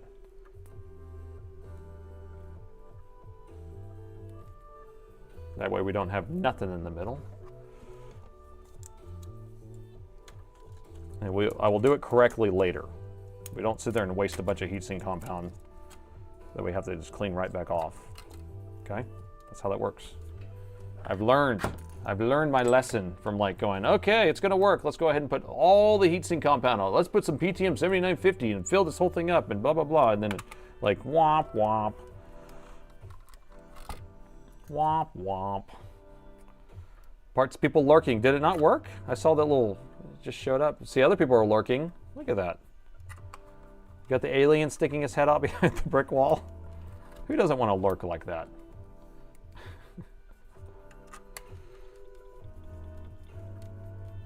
Twitch voters were up to 24. I should show how many people are voting too. But it looks like about the same, 70-30 now.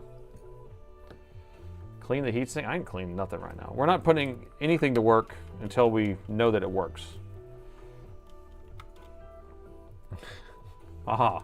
Time for my equivalent of Saturday cartoons. What, because I'm so comical? Ryzen 9 6900 series should measure 1 to 3 ohms. Thank you for that. So we were right in that range, besides at the very starting when we were at 4 ohms, but I think we're resting right around 3. I think we're okay. It's lower than it was, but we also had all that corrosion and junk in that area. 1 minute to vote, and I'll have this thing back in 2 seconds. 2 seconds. Vote, peeps, do it. I want to see it. I want to see the vote. Rock the vote. Rock that vote.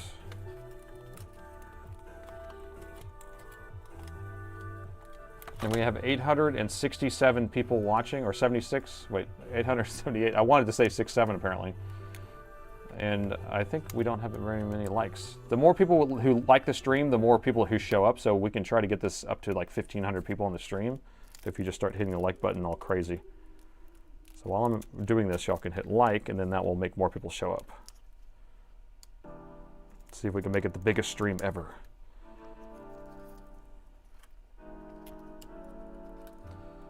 Only 375 likes. Follow, if you're on Twitch, you can't like it, but you can still say you like it. You can follow.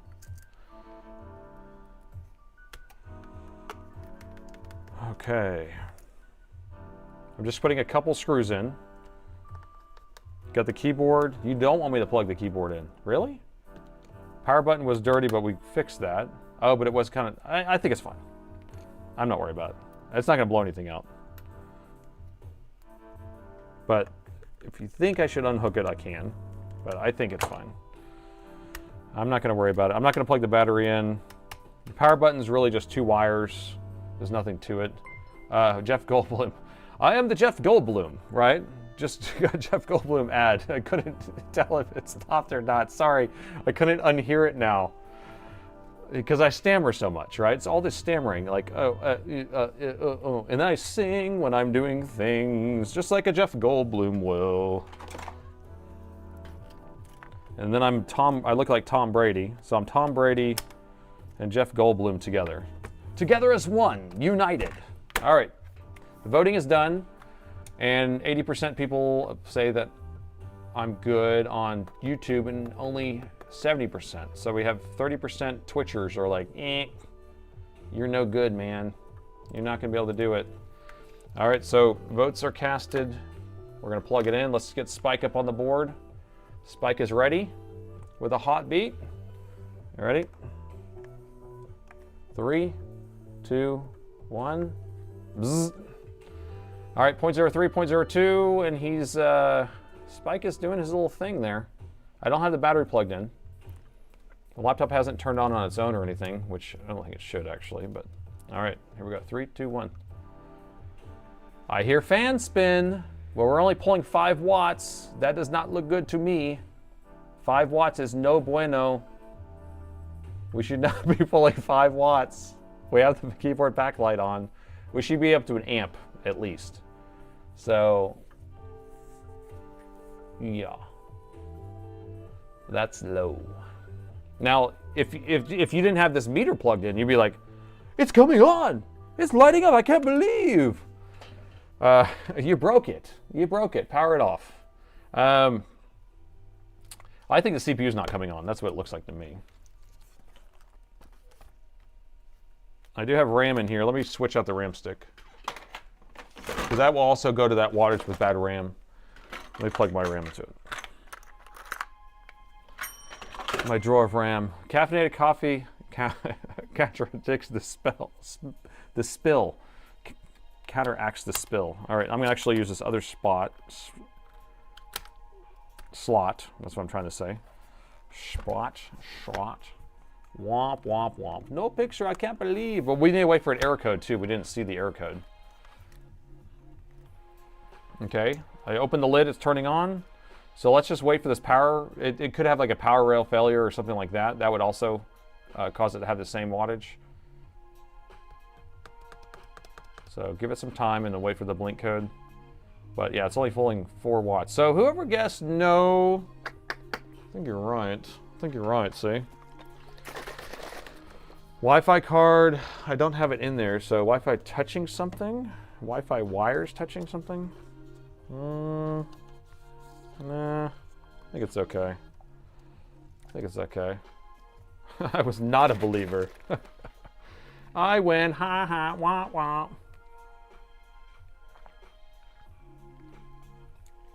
The DC jack wouldn't be the issue, because the voltage is going in there. Well, in a second, I just want to see if we get an error code, but if we don't get an error code, we're going to see how far the voltage is going, what voltage rails are coming up, because we need to figure out if we have a 3 volt. Hey, it just went down. Look at what Spike is telling us. It went down now, and now we got an error code. That's what we want.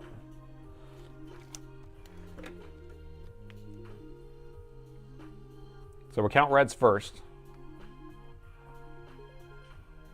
All right, ready? 1, 2, 3. 1, 2, 3, 4, 5. All right, so a 3, 5 usually means power rail failure. Now we can look that up. I know it will, but I just want to show people. I want to teach people to fish here. R5 light codes. All right, so what I'm doing here is I just type in these words. It's like Alienware M17R5 light codes. Search for that on the Google. It comes up with a thing called Dell.com, and then we have all the list of codes. And we're going for reds first. I don't know where it's telling me, and so we're doing 3, 5. So 3, 5's right here, power rail failure. So that means that one of the power rails on the board is not coming up. Power rail is like a 3.3 volt power rail, 5 volt. Could even be like for the SSD. It could be for all sorts of different things. So it's not telling us anything, but it's leading us somewhere. So now we got to figure out which power rail is missing. And if it was the CPU power rail, then we would probably get a 2-1. But if it's the RAM power rail, we would get that exact same issue, because the RAM power rail needs to be on before the CPU starts. So we would have that lower wattage. That's at least my thought. I don't know. I could just be making this up as I go along. Kind of. Maybe. Probably maybe. So we're going to pull the board, we're going to boot it up on the desk, and then measure the power rails while it's on the desk. We'll probably pull the heatsink back off. That's why we don't put all the heatsink compound on there. That's why we don't clean it. That's why we do it like that. Check for voltages. So if you're new to doing board diagnostic, we have 20 volts going into the motherboard. This is a gaming board, so 20 volts comes in the motherboard, and then 20 volts goes to each power rail in the machine. You're going to have a 5 volt power rail, a 3.3, a 1.8, 1.2 sometimes, a 1.05. You'll have the CPU power rail, the GPU power rail, those types of things. Now, if it was like a lower end laptop, consumer laptop, you're going to have it, the 20 volts come into the machine, then to go to a power rail that is the voltage, the battery voltage. So if it's a 12.6 volt battery or 11.1 volt, which is nominal, and then 12.6 is what the battery runs at, then the whole board would be running at 12.6, and that would be the main power rail. So then it would convert that and produce all the 5 volts and 3 volts and all that stuff. You know what I want to do, actually? I'm going to remove these daughter boards, because the daughter boards seem like they got some stuff on it. And a daughter board can actually cause a shorted power rail. So I'm going to pull these off. We don't need these to start the board. We need them for the power button, but where we're going, we don't need a power button because there's a power button on the board right here. And it can't be the 20 volt power rail that's gone because we relieved that. There was already a short on the main power rail, which is a 20 volt, and we fixed that. So now we need to figure out what other power rail is missing or not starting up. So I'm going to show you where this power button is on the board. Super helpful in this machine. So sometimes they're nice and they do this. There's a power button right there. And look, if I flip it over, there's a power button right on the other side also. And this is where the daughter board plugs in where the power button is. So very friendly, right? Very nice of them. So let me get a DC jack plugged into this, and then we can test it on the bench without anything else plugged into it. And here's my bag o' jacks. The old bag o' jacks, you know? Bag o' jacks. Now I gotta figure out which one's what. Here we go. This is the jack we need. Why? Because I'm crazy, and I already know what a jack looks like for this one.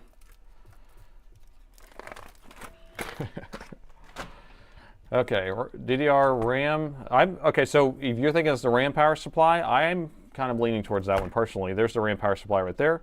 Here's our 5 volt, 3.3, and 1.8, so it could be one of those.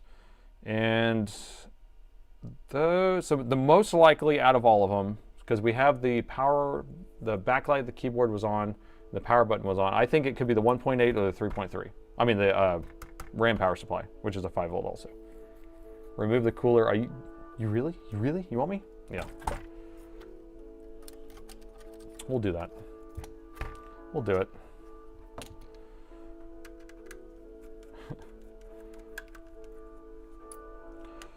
What's Santa saying? Goes through the YouTube censorship? Well, I don't know anything about anything, man. Jack, he's our man. If he can't do, oh, Hook, I love that movie. That's a great movie. If he can't do it, no one can. Dustin Hoffman? Wait, who was it Dustin Hoffman was the Hook? Okay. All right, got my bag of jacks plugged in here. All right, thermal, going thermal. Going thermal. Probably need a power meter up here. Let me get high enough so we can see the whole board. So the whole board is here. There's the CPU. This is the GPU. Just gonna plug it in and see if we see anything spike at all. We don't see anything spike. This circle that you're seeing right there is the heat signature from my light. So now I'm gonna press the power button on the board. And that is blazing saddles, but that's normal. Just to let you know, that's normal. It's not actually that hot, it's only 38°C. Over here we see something warm, and that's our STM32, which runs all the Tron lights, so that's fine. This is our EC chip that actually handles the power button presses and things like that. That's obviously working. This over here is the, what is that? I think it's the PWM controller for the VRAM, or no, for the GPU power stages. But we're not getting past this. This could almost be a BIOS issue too, right, people? This could be a BIOS issue. Let's just check voltages and see what we got. Actually, I'm going to flip it too, see if we see anything else. This heat signature right here is that chip on the other side of the board. That seems hot, 42, 43. I've definitely seen this hot on these boards before, so I'm not super like concerned about it, but it could be a potential of having an issue. All right, because I can grab a good board and we can look at that. All right, but I don't see anything else hot.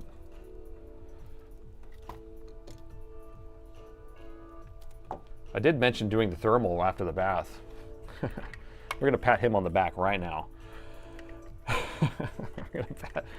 We need to pat you on the back. Mel Brooks is 99 years young. Really?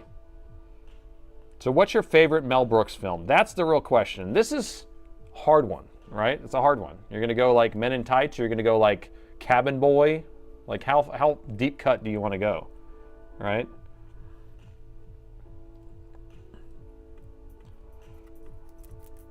What's this? All right, oh yeah, I wanted to check for voltages. That's what I wanted to do. So let's see if we have these voltages here. Getting sidetracked. Blazing Saddles, there you go. Spaceballs. Spaceballs is in the top. Blazing Saddles, it's funny because I always say that whenever something's really hot, I always say it's Blazing Saddles. I haven't even watched the whole Blazing Saddles movie. I've only watched like the beginning or some sections of it. So Young Frankenstein is awesome. Yeah, that's a good one. Frankenstein and Igor. I wish I found your company when my 3521 keyboard went kaput.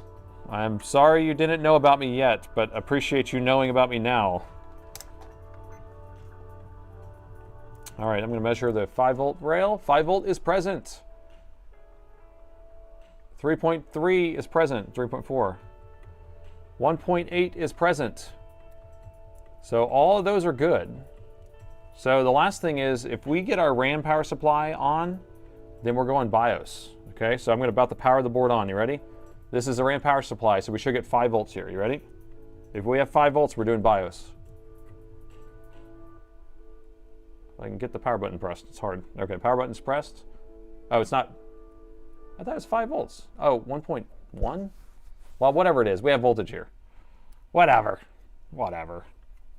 So I think we're going BIOS now. That's crazy. Is our BIOS chip on? Oh, it's a 1.8 BIOS chip because this is AMD. Interesting. Okay. Okay. Okay. Gene Wilder. Gene Wilder? Joan Wilder? Joan Wilder? That's Romancing the Stone, actually. The wrong movie.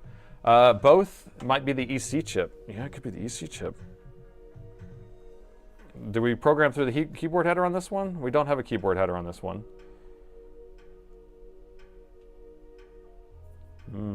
Well, the BIOS on this one's easy to do.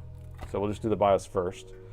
So just to let you know, you've watched plenty of these videos for BIOSes. Beyonce's. The plural of BIOS is BIOSes, but you can just pronounce it as Beyonce, like the singer, you know. Anyway, so you've been watching these for a while. So if it's an Intel board, you have to go through all this crazy rigmarole and you have to clean the ME and do all this other stuff. These boards, if it's an AMD, you can just download Dell's BIOS. You can extract the BIOS region and just flash it right on there, and you don't have to do anything. You're 33, not 13, Sam. Micro Slop spilled the coffee. BIOSes, Peppy the Mule. You mean my little mule? Joan Weiler? Yeah, you're still quoting there. Yeah, I watched a lot of, I don't know why I watched so much Romancing the Stone when I was a kid, but we had the like VHS. You know, whenever you had VHSs just around your house, that's all you watched because that's all there was. There wasn't like cable TV everywhere. And so I had certain things recorded off a TV where you like paused the commercials when you recorded it, and that was one of them. A gaggle of BIOSes. All right, so let's do a BIOS, and this is a M17R5. Let's make sure we have one. Although you may want to see me extract it. Do you want me to see me download a fresh one from Dell and then extract it? Since it's very easy. Because I definitely have one. I do have one. Would you prefer just to see me do it? Det.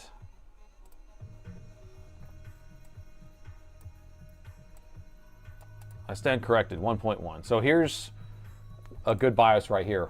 It was extracted right out of the BIOS from Dell's website, and it does it. So give me a second. We'll pull it up on Dell's site. It takes 2 seconds to do this. 2 seconds. 1, 2. So I just go to Dell's site, M17R5, and it automatically searches, and then I just hit that. Drivers. Wait for it to load. Download. Select BIOS. We're going to download the RCV version of the BIOS, which is the recovery BIOS. And I'm going to rename it to this because I like the naming scheme that they have here. So I'm going to copy that. And we'll come over here and rename it. And then I'm going to cut this out of this folder because I don't want it in this download folder. I'm very organized. Cut, and then we go to a folder called BIOS Tools, and then BIOS Downloads, and I paste it in here. And then we need the entire name, not just the, we need to have the extension, so I do Control A, Control C, and then I'm going to, here, let's just expand this, and I'm going to open my command prompt, my terminal. And we're going to run it. I think we need to use, which extractor? I think we use, is it that one? Maybe this one. I think it's this extractor. Now these are all on GitHub. You can just search for this name file right here and it will come up. There we go, that was the right one. So I just specified that, it automatically extracted it for me, and so now I'll have a new folder in here, and you can see all the BIOSes I've extracted. And now we have a new folder called this, and if you look in here, we have the embedded controller right there, and we have the BIOS right here. There you go. So we're going to flash that to the BIOS. We're going to flash this to an embedded controller, and Bob is your unky. All right, so we're going to start with this one. So let's go back, and we need to actually extract, we need to back up their contents before we continue. So let me get that set up. What do we think it is more? Do we think it's the BIOS or the embedded controller more? I think the power button is responding, so I think it's the BIOS more because everything's coming on. But we need to back up their data. If we're going to overwrite their data, we always back up their data. Let me create a folder. 26454, 26454, Alienware, what is it? M17R5. Okay.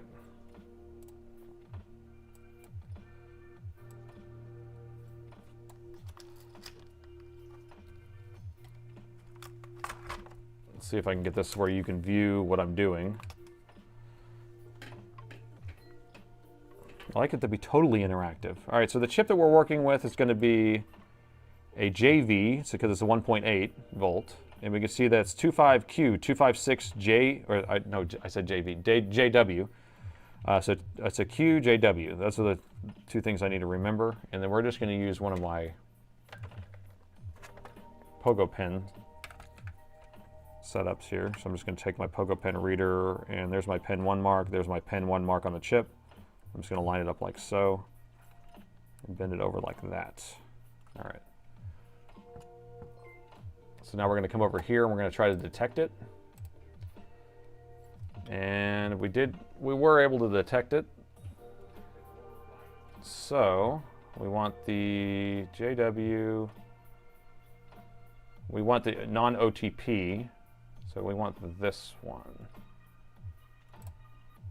There we go. We're going to read that to back it up. Let's see if anyone's saying anything. Q256JW, thank you. I recommend direct 2 times. It loses the ID. Oh, detect 2 times.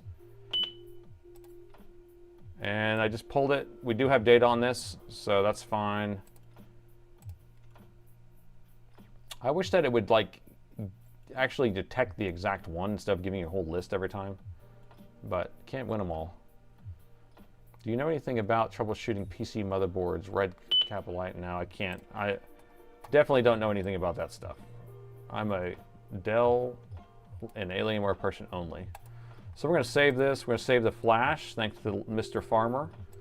And I already created a folder just a few seconds ago, mere seconds ago, that is the customer's repair ID number and then their model of laptop.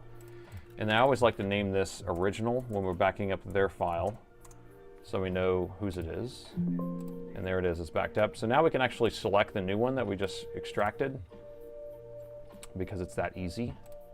And we're gonna go to our downloads, and then we went into that folder, and then this is our new file, 32768. Select that, and now we'll go back and put this back on here.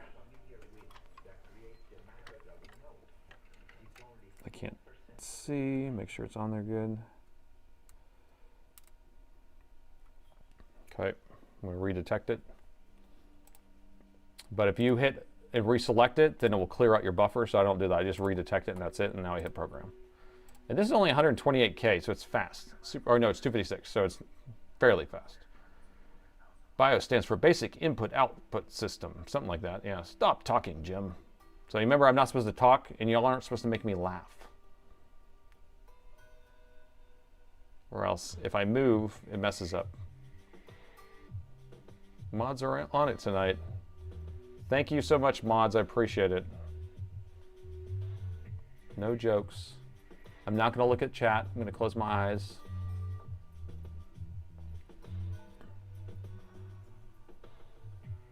Shh. We're hunting rabbits. I just got a vibe to the music.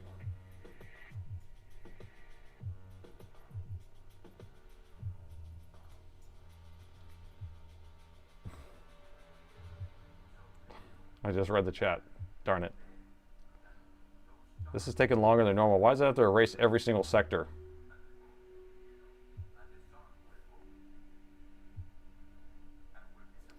Shh.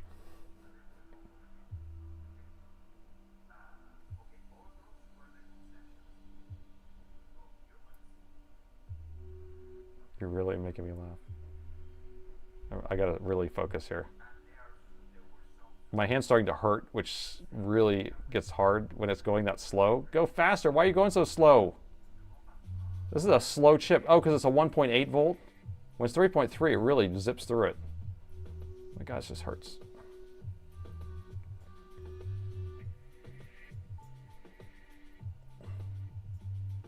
Oh my gosh, I want to move my hand so bad.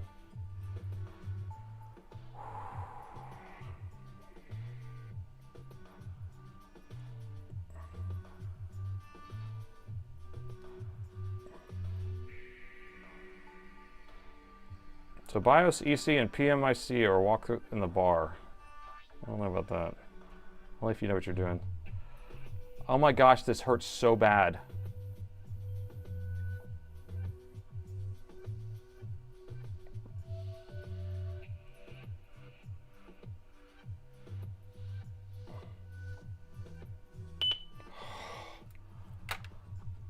The claw.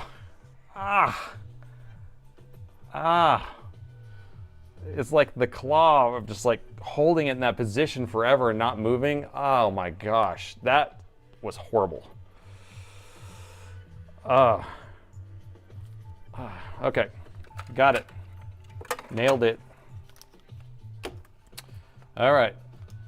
So you guys can talk amongst yourselves whether it's going to work or not. I have no idea. I don't know. I don't know. I don't know. We're going to do it on the bench. We're going to do it under. We're going to go thermal. And my Arnold voice. We're going to go thermal and see if it turns on. So remember, we're trying to get more amps or watts than 5 watts, right? Or 4 watts. So going thermal now. Get the chopper. Okay. Plugging it in. 3, 2, 1. It's plugged in. Reset the screen. You want a 0? Can we get a 0 there, Jim? Thank you. Okay. 3, 2, 1. It's worse. It's worse than it was. So I guess we'll go EC. That board's for parts. That's a good parts board. It's bitten twice.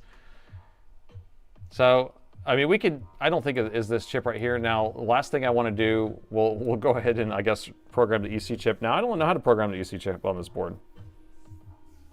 We're going to figure it out. Did you verify? It verifies. So when I program, it does a verify at the end. That's that very last bit, the very last section. So the EC on this one's a little different because we programmed one of these the other day, but we programmed through the keyboard header. There's our E&E 9542QF. QF.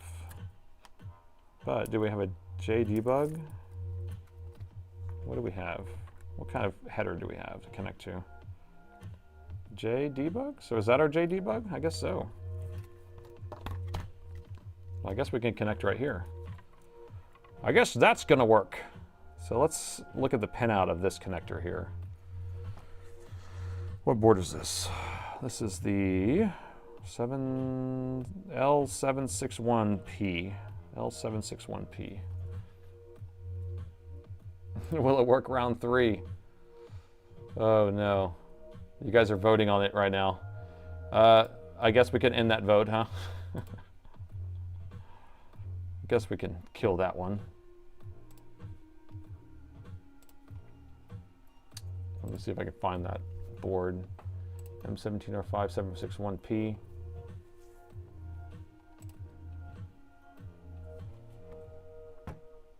All right, so here's our board, and we're looking at it in this orientation.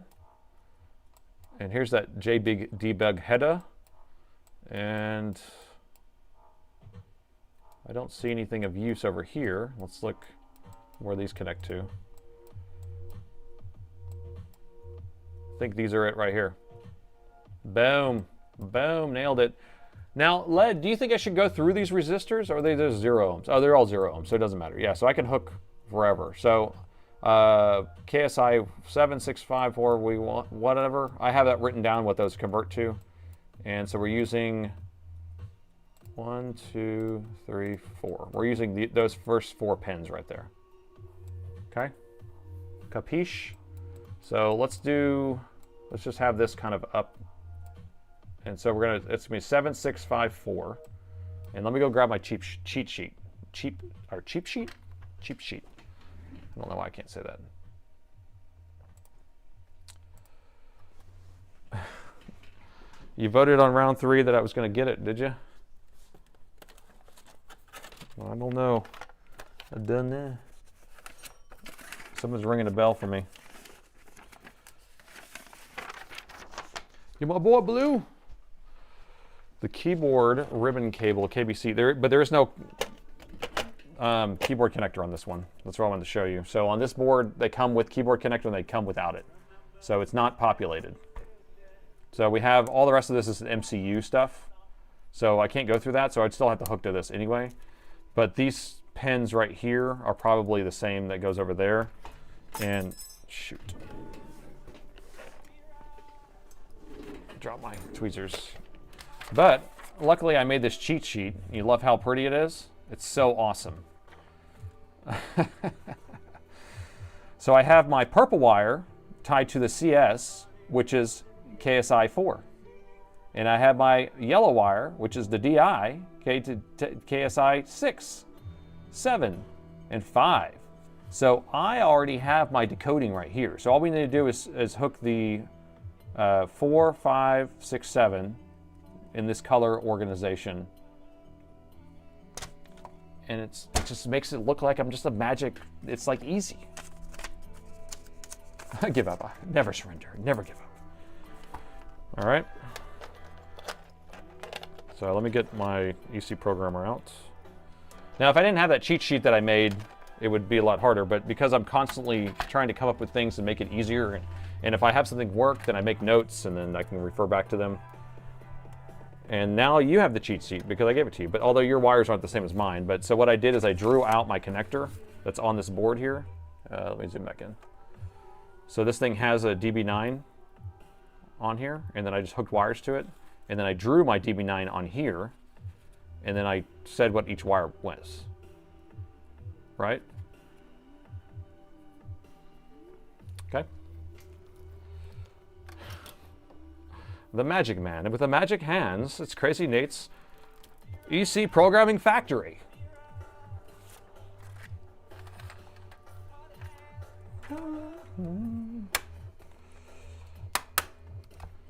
All right, Bob's uncle's coming. Bob's uncle dinner coming. So this is the PC Bytes setup. And I'm gonna put it in here like so. Get in your home. Okay.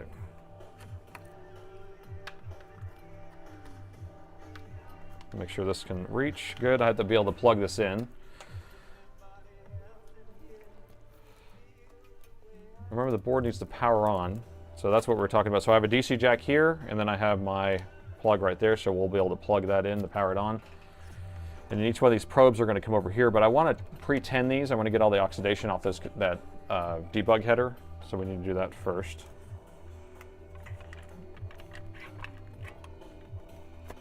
Oh my gosh, I can't slide this. It's so sticky to my desk. Ugh.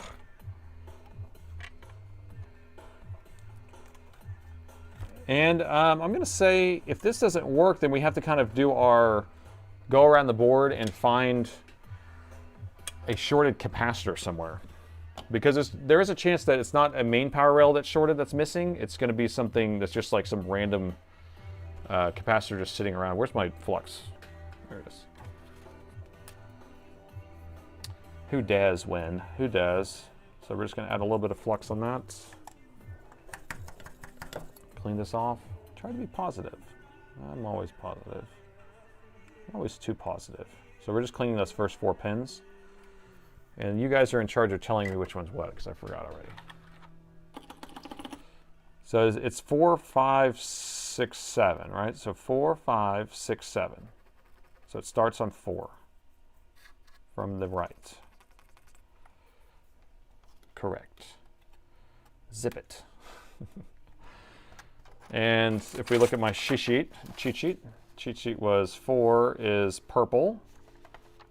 And then 5, what's 5? 5 is green. So we're doing purple, green. It's gonna be our first 2.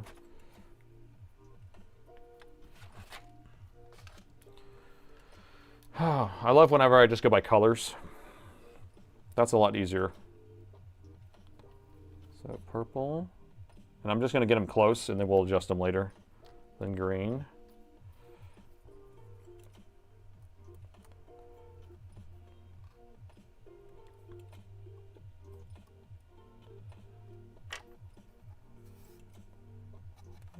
This one wants to fall over. Hate it when it wants to fall over.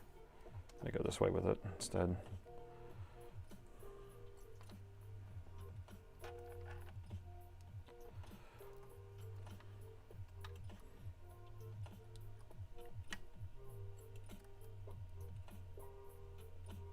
Okay, that's nice. And then the next 2 are, let's see, 5, 6 is going to be yellow, 7 is going to be blue. So yellow, blue.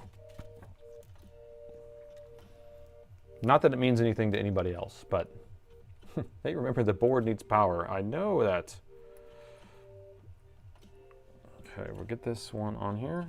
Yellow. Just a happy little yellow wire. Stop it. Don't fall over. And the last one was bleu. Le bleu, as the French would say. Le bleu. All right, so now we just need to adjust them, make sure they're all perfect. They actually look pretty good. All right, this one could be a little bit centered more.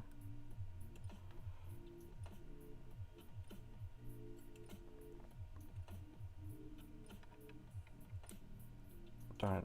When you move one, you bump another one.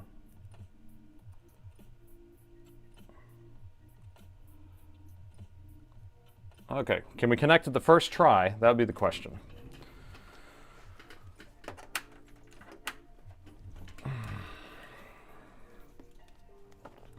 I forgot to hook ground up, so I have a ground I'm going to hook over here. Good. All right, let's pull up our app.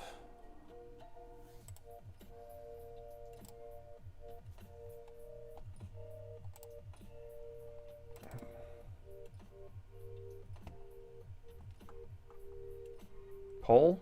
Oh, should I take down the poll? We're going to end the poll. And then you can start another one if you want. I mean, I don't know how many polls we need to have tonight, but let me see if we can get the program pulled up. Change screen. Yeah, let me figure out what screen we want to change to. How do we do this in the past? I think we've done it where we do overhead, maybe? Is that what we do? Where's my EC thingy?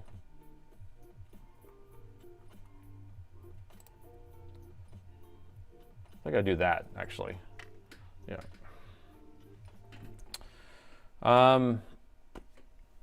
So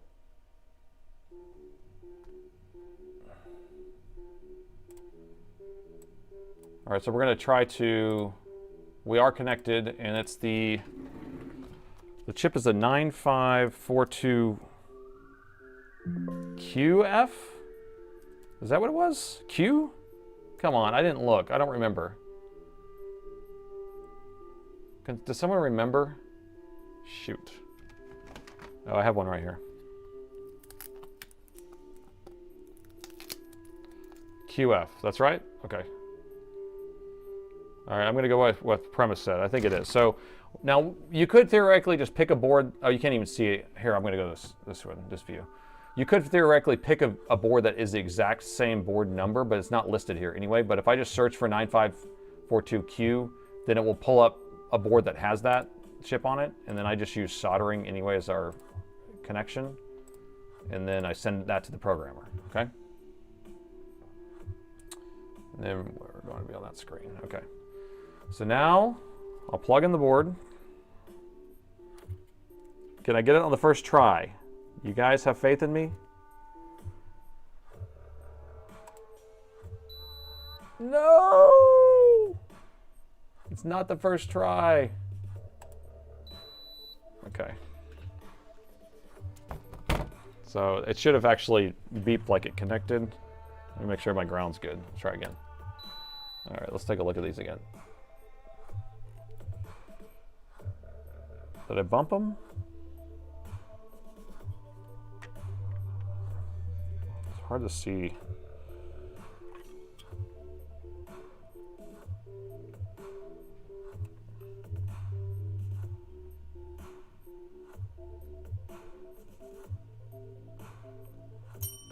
What'd I do? What'd I do? 9542QF. QF. That's what I selected, right? Yeah, thank you, Led. Okay, let me reset this and see if it works now. And my pinout could be wrong too, for all I know. Because I'm like, oh, I know I have a cheat sheet right here. I act like I know what I'm talking about. So let's go back and double check this pinout here. So we have, oh, I freaking wired it backwards, guys. Dude, I went 4, 5, 6, 7.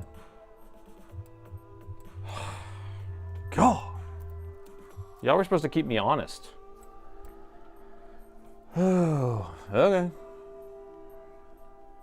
What do you have to say for yourselves? Oops. Oops. It's okay. It's all right. It's okay, I forgive you. All right, so last one goes to the first. So what if we just took this last one and put it right here? So that's the first. And then we put this one goes here. That one's gonna go there. This one's gonna go, wait, this one goes here.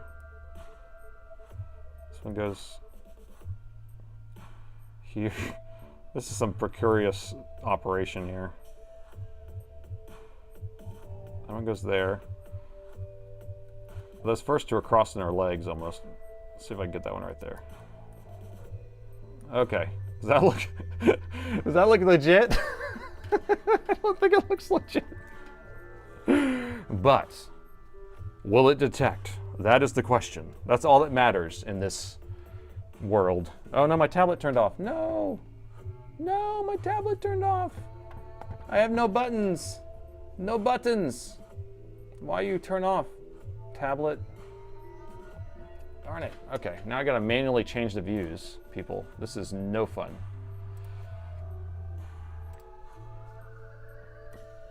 Okay, so let's see if it detects. We have connection, I can't believe! Okay, so we're gonna download this. Thanks for making sure I did it correctly, people. We're gonna back it up, back it in. This is this guy, so we'll save his E&E chip. You swap some wires! Just kick the keyboard like the caffeine. Just lick the keyboard for caffeine. No, don't die. Oh my gosh, I'm gonna throw this keyboard, or this tablet. Seems like everything you touch is broken. Yes, we need to take apart this tablet. I have it hot glued. I have the plug, the power plug hot glued in there. I actually just need to use some other tablet. All right, so now we're gonna write the new one on here. And where did we get that file from, right? Where did we get it from?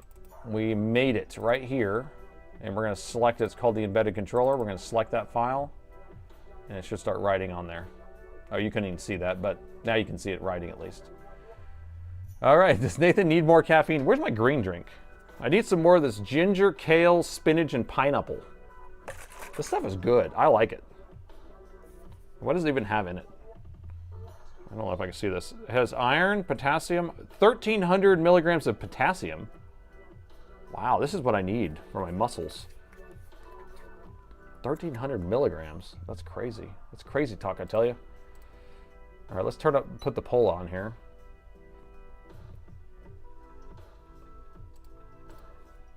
Put the poll up so y'all can see what you're working with. See the confidence in action. Okay, ready? So we are done. It programmed.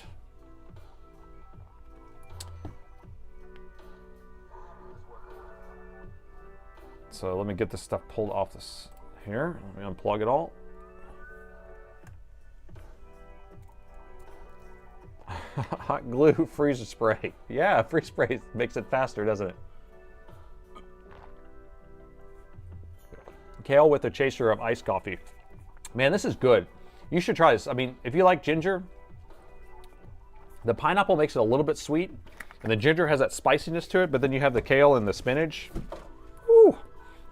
You have all the buzzwords.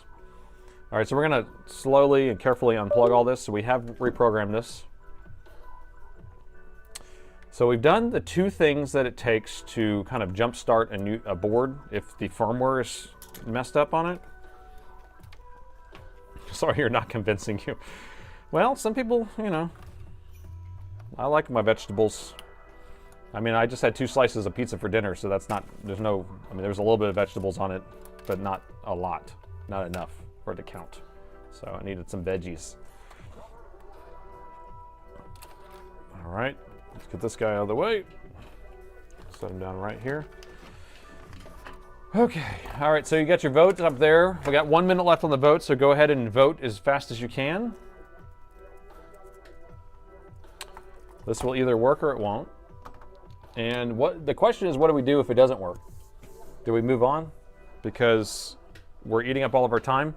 And I do have that board that from that video on Saturday that we can mess with too. Violators will be probed. Ah, we missed the probing time. Don't miss any probing. We've been probing.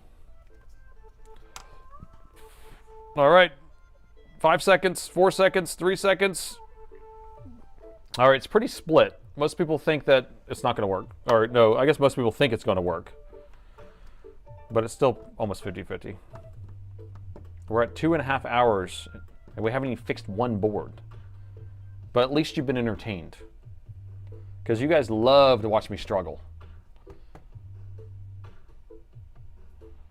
What if violators want to be probed?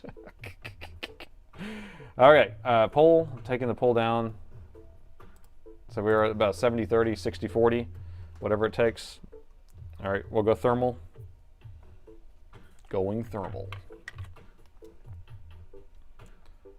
All right. Forgot, I need to plug in my thermal camera because it's about to die. Hopefully it didn't shut off. Nope, stayed on. Okay, here we go. Plugging in the power. Why are we going up that high right when we plugged it in? Is that higher than normal? That's higher than before, right? It hit 8, well, it didn't hit 8 amps because we would see it on our max menu there, but it would hit 0.14. Let me clear our max. So max is cleared. I'm gonna plug it back in. 0.09. Why is it sitting at that though? Because before it was sitting at 0.02, right? I feel like it was. Well, I haven't hit power button yet. So when we hit the power button, it will go up to 0.4 watts, or that's what it had been doing. So now I'm gonna hit the power button. 3, 2, 1.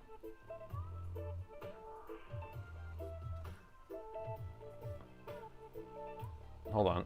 I'm having a hard time pressing the power button. It's so tiny. Okay, I actually pressed the power button that time.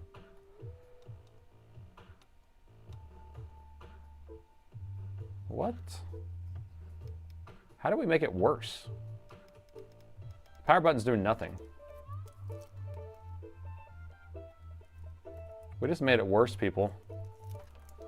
Doesn't even make sense.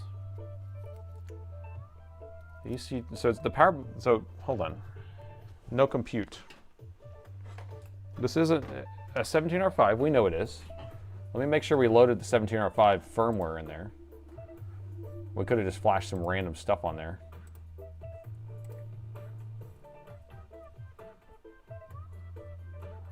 $17R5 AMD extracted embedded controller. Nope, we actually put the right firmware on there.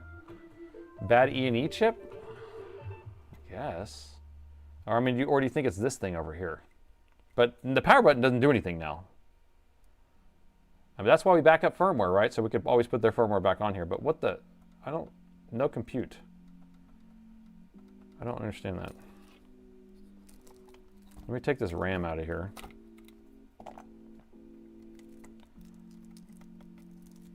Yep. So all that wattage is going to this thing right here. Let's just replace this thing just because, I don't know. Just because. So this is the, you know, I actually don't even know what this thing does. This is a thing on the board that does something that's probably useful to something. It's that guy. We can look at the board view. It is...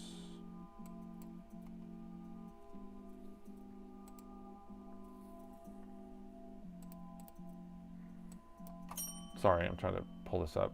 What are we dinging about? What are you dinging, ringing? Technical name for the regular is a thingamabob. It's a thingamabob, see? It's this guy. This is like the LCD, probably, right? EDP something. It's an EDP something or nothing. So this may be the LCD output, because it has all these EDP things on it. So something to do with the LCD. Why would that be coming on? Let's measure around here and then we'll check another board and see what measurements we're getting. 'Cause I don't know. We're about to go to another board is what we're gonna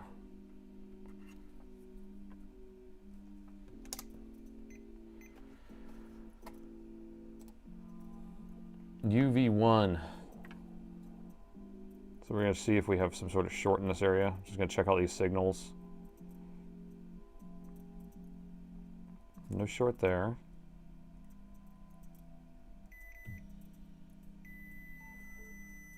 .2, that could probably ground.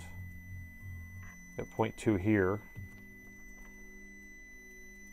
So what does this go to? So that's basically a short there. So let's see what that connection's supposed to be, what value we're supposed to have there.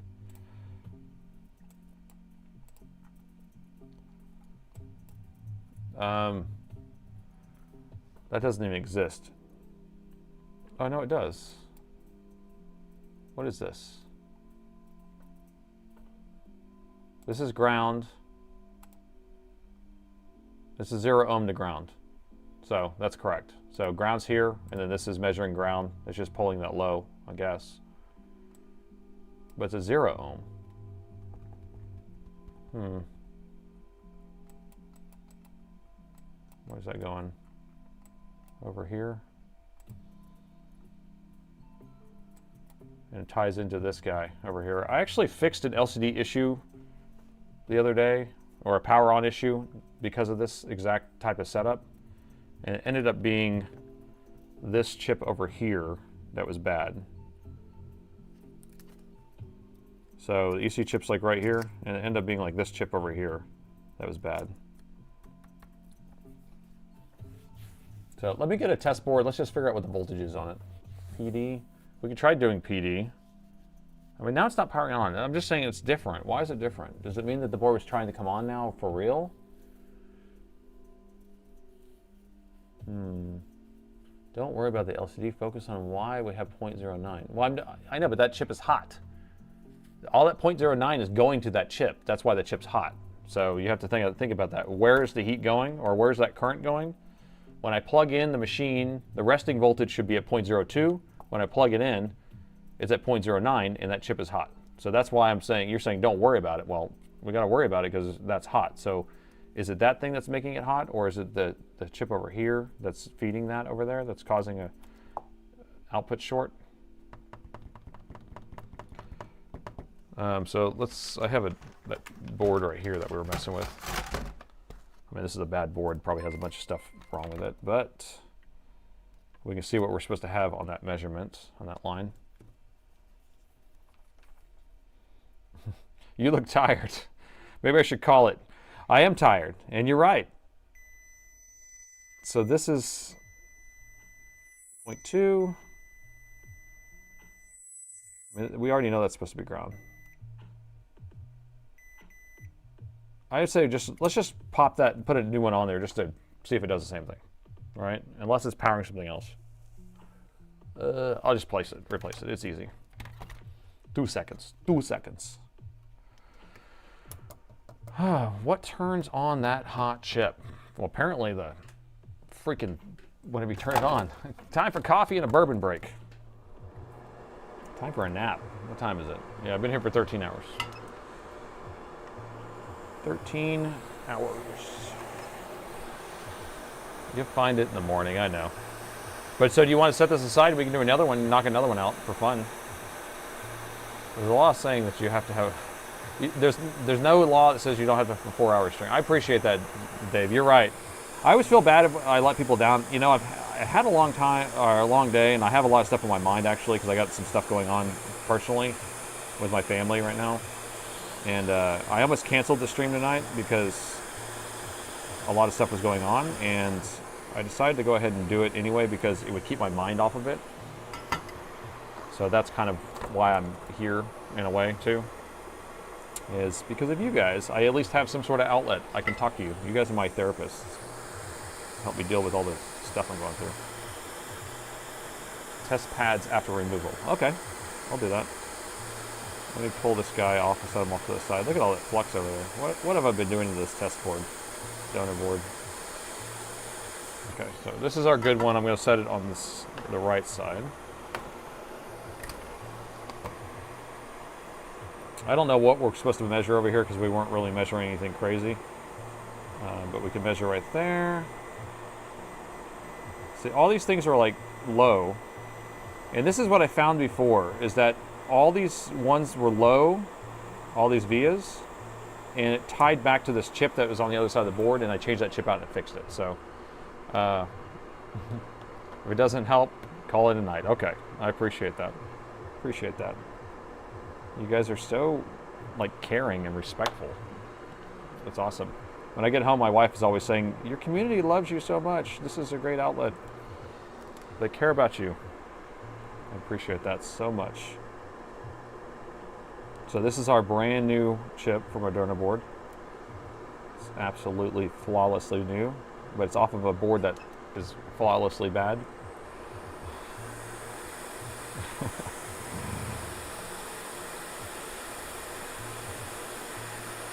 Your dad died at 67?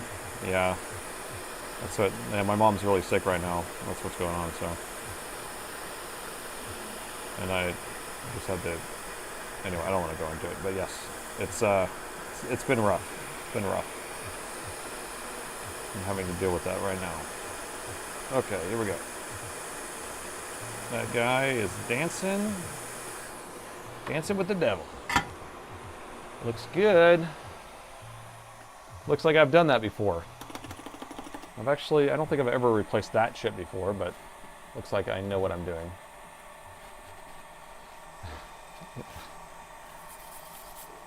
Okay. Thank you so much, Deputy.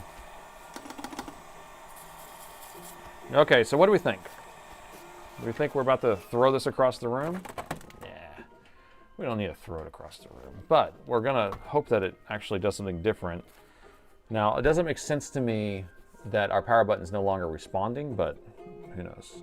So we'll go thermal. It's gonna be a little hot, but I can handle it. I can handle it. So here's where that chip was, or that we replaced. It's right there. It's all hot in that area, but I'm gonna plug it in 3, 2, 1. Still 0.09, still hot. Still hot. Prayers for the raw dog and Nate's mom. Thank you so much, appreciate it.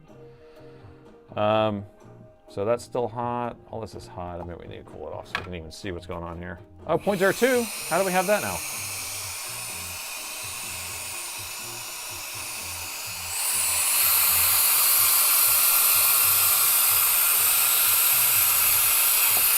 Wait a minute, I think it's good. Sorry, this is the loudest thing I've ever heard in my life. Oh, that was so loud. All right, I'm gonna plug it in again. Wow, okay. All right, so we press the power button now, shall we? That's what we want, 0.02, we want 20 milliamps. So now when I press the power button, it should actually power on.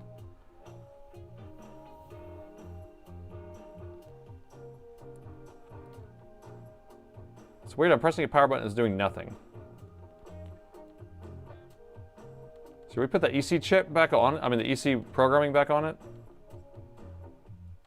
I want to go back to the old programming. I don't know how our programming we just put on there was not going to work. Strike it with a match, Thor's hammer. What do you think we should do? Or I should deal with it later? Was that hot right there? Or is that just a reflection?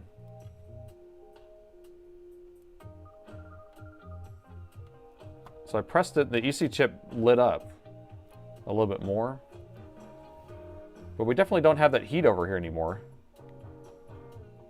Although this area is all about the same temperature. Program backwards issue? I don't know, maybe. Do you think? Is that possible? Call it.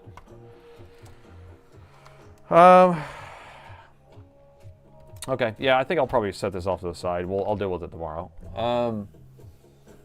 Yeah, I don't really want to go into all the stuff with my mom, but she just had to go to the hospital right before the stream, and so my family's down there right now. So we'll see how it goes. I don't know. I don't know. She's only 70, what, 74? 74, yeah, so she's not that old, but she's been sick for a long time. So right now what we're having is a power on issue. So when we have a power on issue, it's going to be EC related. And before the power button was actually working. So I don't know. So I will deal with this tomorrow. And we can do a little hangout for a few minutes, and then I'm going to call it early night, actually. I'm going to take your advice there, DIY Dave, and I'm going to get home and do some relaxing for a little bit. But let's spend about 5 minutes or 10 minutes of just chatting a little bit, and y'all can ask me technical questions if you want to. I'll do my best to try to answer most of the questions. Let me clear out some of the stuff out of my way, because I do like the just chatting section of the night, and sometimes lately we've been having a hard time doing that. So prayers, thank you so much. You know what you're going through. Yeah. Oh man, give her a hug. You guys are so sweet. You guys are so sweet. Good luck. Thank you. God bless. Thank you. Changing the chat. So we're in just chatting mode. So ask me questions. Did the toothbrush trick work with the LLM? It does. It does help. Now the LLM, using the LLM remover and it just making the bristles sticky, and then you kind of dab it, it works pretty well. Now the LLM remover, I think it works better when it dries out. So whenever you take it straight out of the pack. So Black Horse Repairs created this stuff called LLM remover, with LLM stands for leaking liquid metal. And if it's really runny, it doesn't work that well. It has to be kind of dried out. So I leave the pack open, and then it works perfectly well. So that's what we use every day now to clean the liquid metal off these boards. And I have a designated person that only cleans liquid metal. That's all they do. I have finished recycling my 7378 and my 7400s with Linux Mint. Oh, LMDE, you know, I really like how clean LMDE is. Linux Mint has kind of forked their own version so that they don't rely on Debian. I mean, they don't rely on Ubuntu as their main fork. So I really enjoy that they're doing that now. Hopefully they worked most of the bugs out for LMDE 7. Does 93% ethyl alcohol work for electronics? I mean, I used 91% for a long time because that's what was available. And yeah, I mean, it works fine. Robin sends prayers. Thank you, Robin. Thanks, Robert. Thank you so much. How do you know if a short is from heating up a component or if it's from another component that's abnormal current in the circuit? So what I usually do is you can see if it's going past it. And so you have to kind of figure out, it depends, you know, if it's a MOSFET or something that's going through it, or it's a chip that's powering another chip, you can either remove it and then see if there's a short on the output or input. That's how you can kind of tell. But it is kind of hard to know 100% without just changing out the chip. But I usually play around with like, seeing, do you detect a short on the input? Do you detect a short on the output? Take off the chip and see if it changes. What's the hardest laptop you've ever fixed before? You know, I did one the other day that was pretty freaking hard, I gotta say.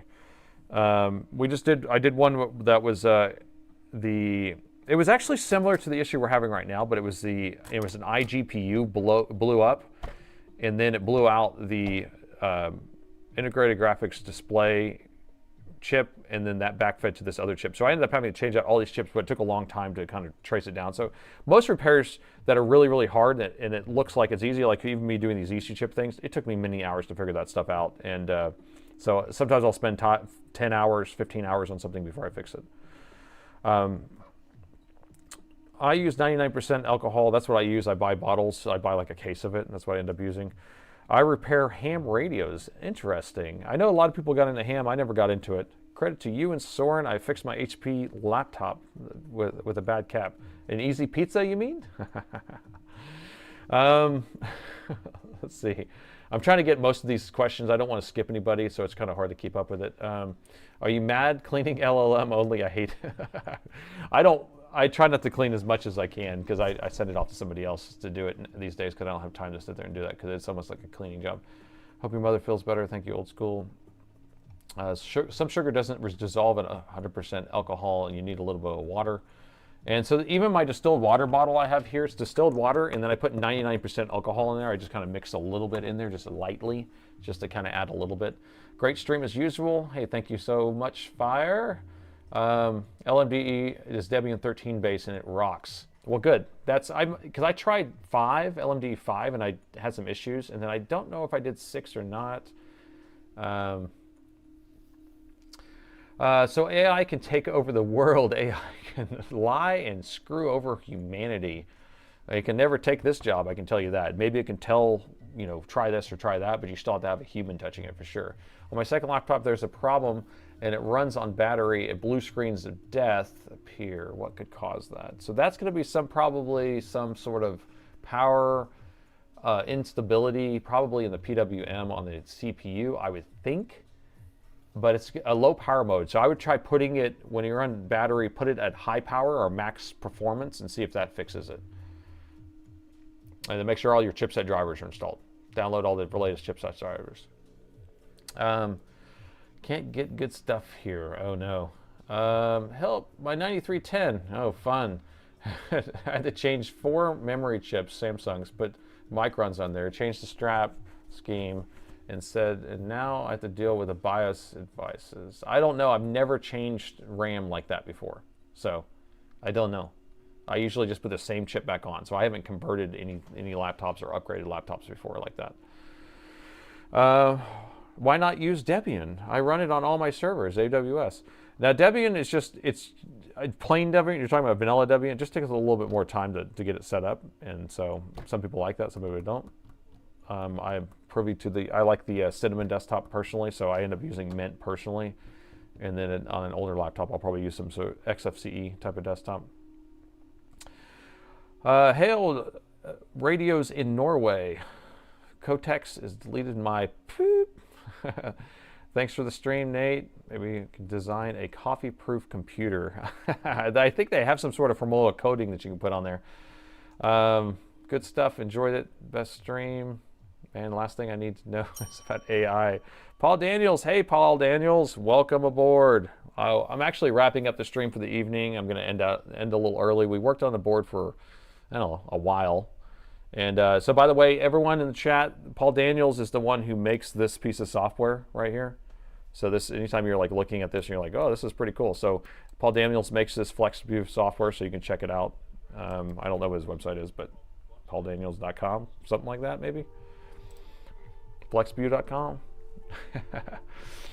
Thanks for the stream. Reset BIOS and do battery defaults, blue screen adjust sometimes. That might work. What if we all just program some future brain chip? I used to joke back in the day, like in the early 2000s when Google was kind of, I don't know, starting to get there. I was like, oh, whenever I get my Google chip, I'll be able to look things up really quickly. And now it's just like 2 seconds, you can look things up really fast. And, you know, you're talking to your phone and you're getting it talking back to you and stuff like that. It's crazy. Oh, snap. I heard it was, you want Copilot in Notepad. Oh, yes. I want Copilot in my Notepad so bad, so bad. Okay, so pldaniels.com is his website, by the way, if you want to go check that out for that software. I think he has a free version, and then you can get the commercial version. I went ahead and paid for it because it's worth it. We need good Linux board views. Yes, we do. You inspired me to start working on laptops again. Awesome! I did something. I saved another laptop. I don't know why I say that, but it's so funny. Best wishes for your mom. Thank you so much. Which laptop would you buy? Okay, so those are the types of questions that are so broad, but it's like, what would I buy? Now, if I want something that has a lot of power, I generally don't buy the top of the line, so I'm going to buy like the one below it. So if you have like something that has like a 30 or a 50, if we're going to newer ones, 5090 is the newest. I'd probably go to 5070, 5070 Ti maybe. And then if you want gaming, then you're going to want something that has 4 fans if you can. So that's going to be the Area 51s. And then if you're going to go just like XPS style or premium laptops, you're going to get 17-inch versions are usually better because they have better airflow. So that's kind of what I'm thinking is bigger. The bigger the laptop, the better because they have better airflow. So maybe think about it like that. Take care. Thank you so much. Oh my gosh, they're coming in fast. Remember Alta Vista? I do. I remember Alta Vista. And was that the one you could choose it to search on all the different search engines? Or was that what there was one that did that? What was that called? I can't remember. There was a lot of them.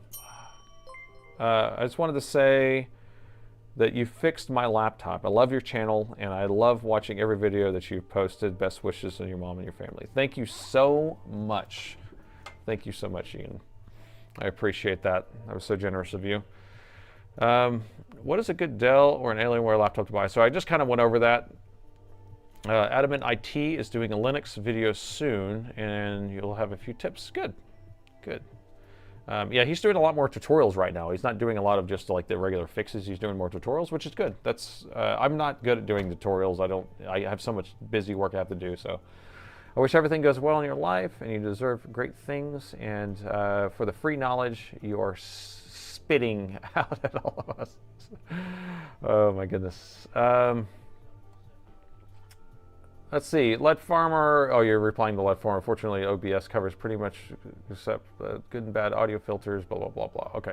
Buy a MacBook. Thomas, you're killing me here. You're killing me. You can't be doing that. Dogpile. That was it. Dogpile. Yes, thank you. And there's Ask Jeeves. But Dogpile, that's exactly what I was thinking, where it's like, search all the search engines. Would it be insane to open a working computer just to replace the liquid metal? So we're having a lot of people do that right now. I actually had a new Area 51M come in, or yeah, one of the new Area 51s came in, and he bought the lowest end version, and it didn't have liquid metal in it. So I want you to think about it. If you buy something that has like an i9 or an Ultra, so if it have an Ultra 7 or Ultra 9, then it probably have liquid metal in there. And if you have a 70 series or above, so a 5070 Ti or 5080 or 5090, you're going to have liquid metal. But anything below that is not going to be liquid metal, so don't worry about it. Now, also, if you keep it on the desk flat, then don't worry about it. If you're putting it in your bag, then worry about it. But for the most part, we're not having a lot of leaking metal issues anymore because they're not freaking just dumping a big pile in there.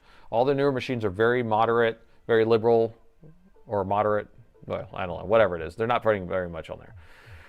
Use the board views schematic to see all the voltage rails. It will work, trust me. And so that's the hard part on these board views, is we have to add all the voltages, what we're supposed to see.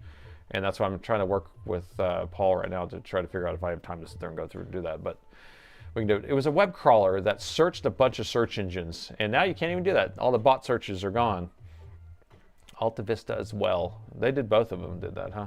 Laptop with keyboard has 4.5 RF. The keys don't work. So the keyboards work as a matrix. So you have, well, most of them do. They have this long ribbon cable, and then it's going to be an XY type, or I always think about it as kind of like the times table.